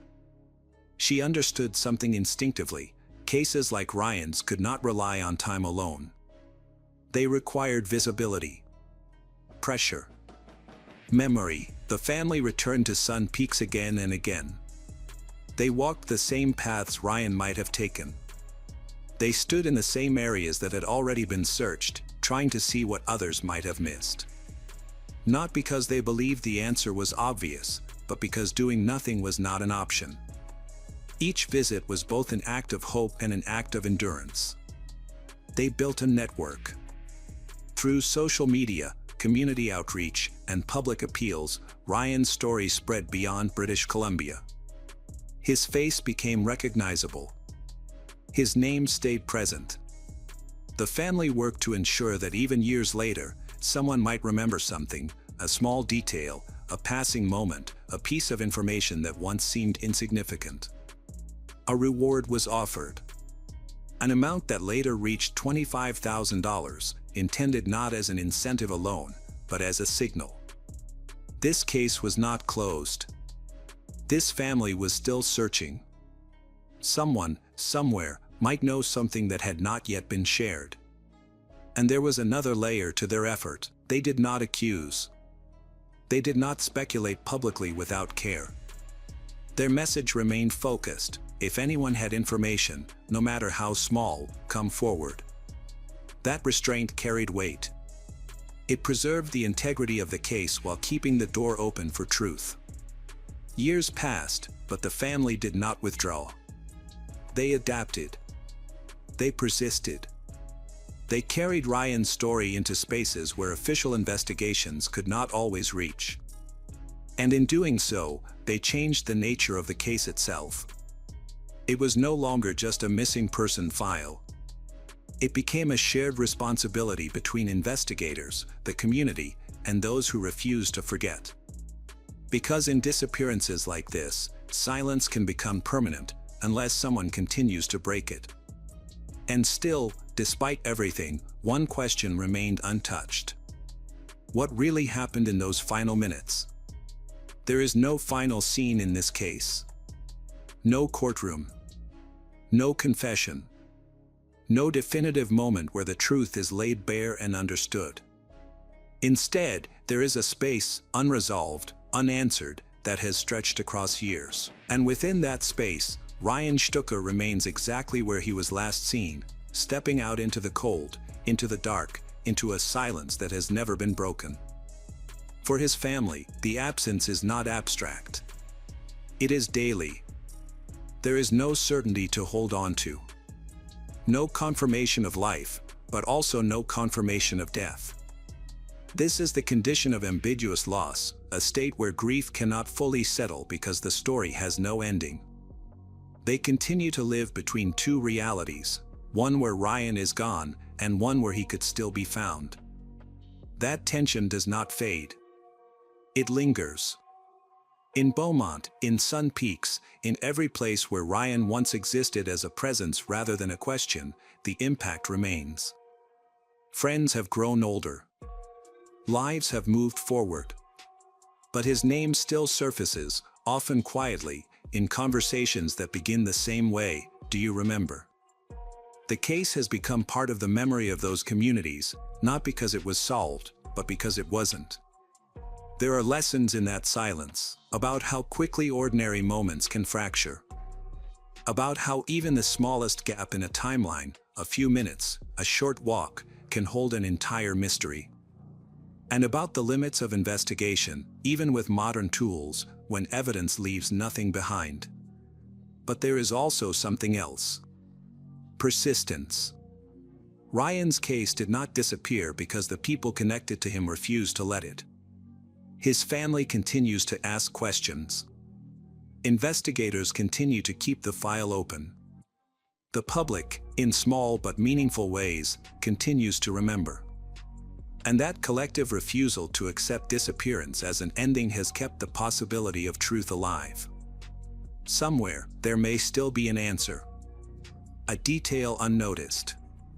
A memory unspoken. A piece of information that has not yet found its way into the light. Cases like this do not always resolve quickly. Sometimes, they wait. Sometimes, they depend on a single moment, a decision to come forward, that changes everything. Until that moment arrives, the story remains unfinished. And in that unfinished space, one question continues to echo. Not just for investigators, not just for a family, but for anyone who hears it. How does someone vanish without a trace, and leave behind only silence?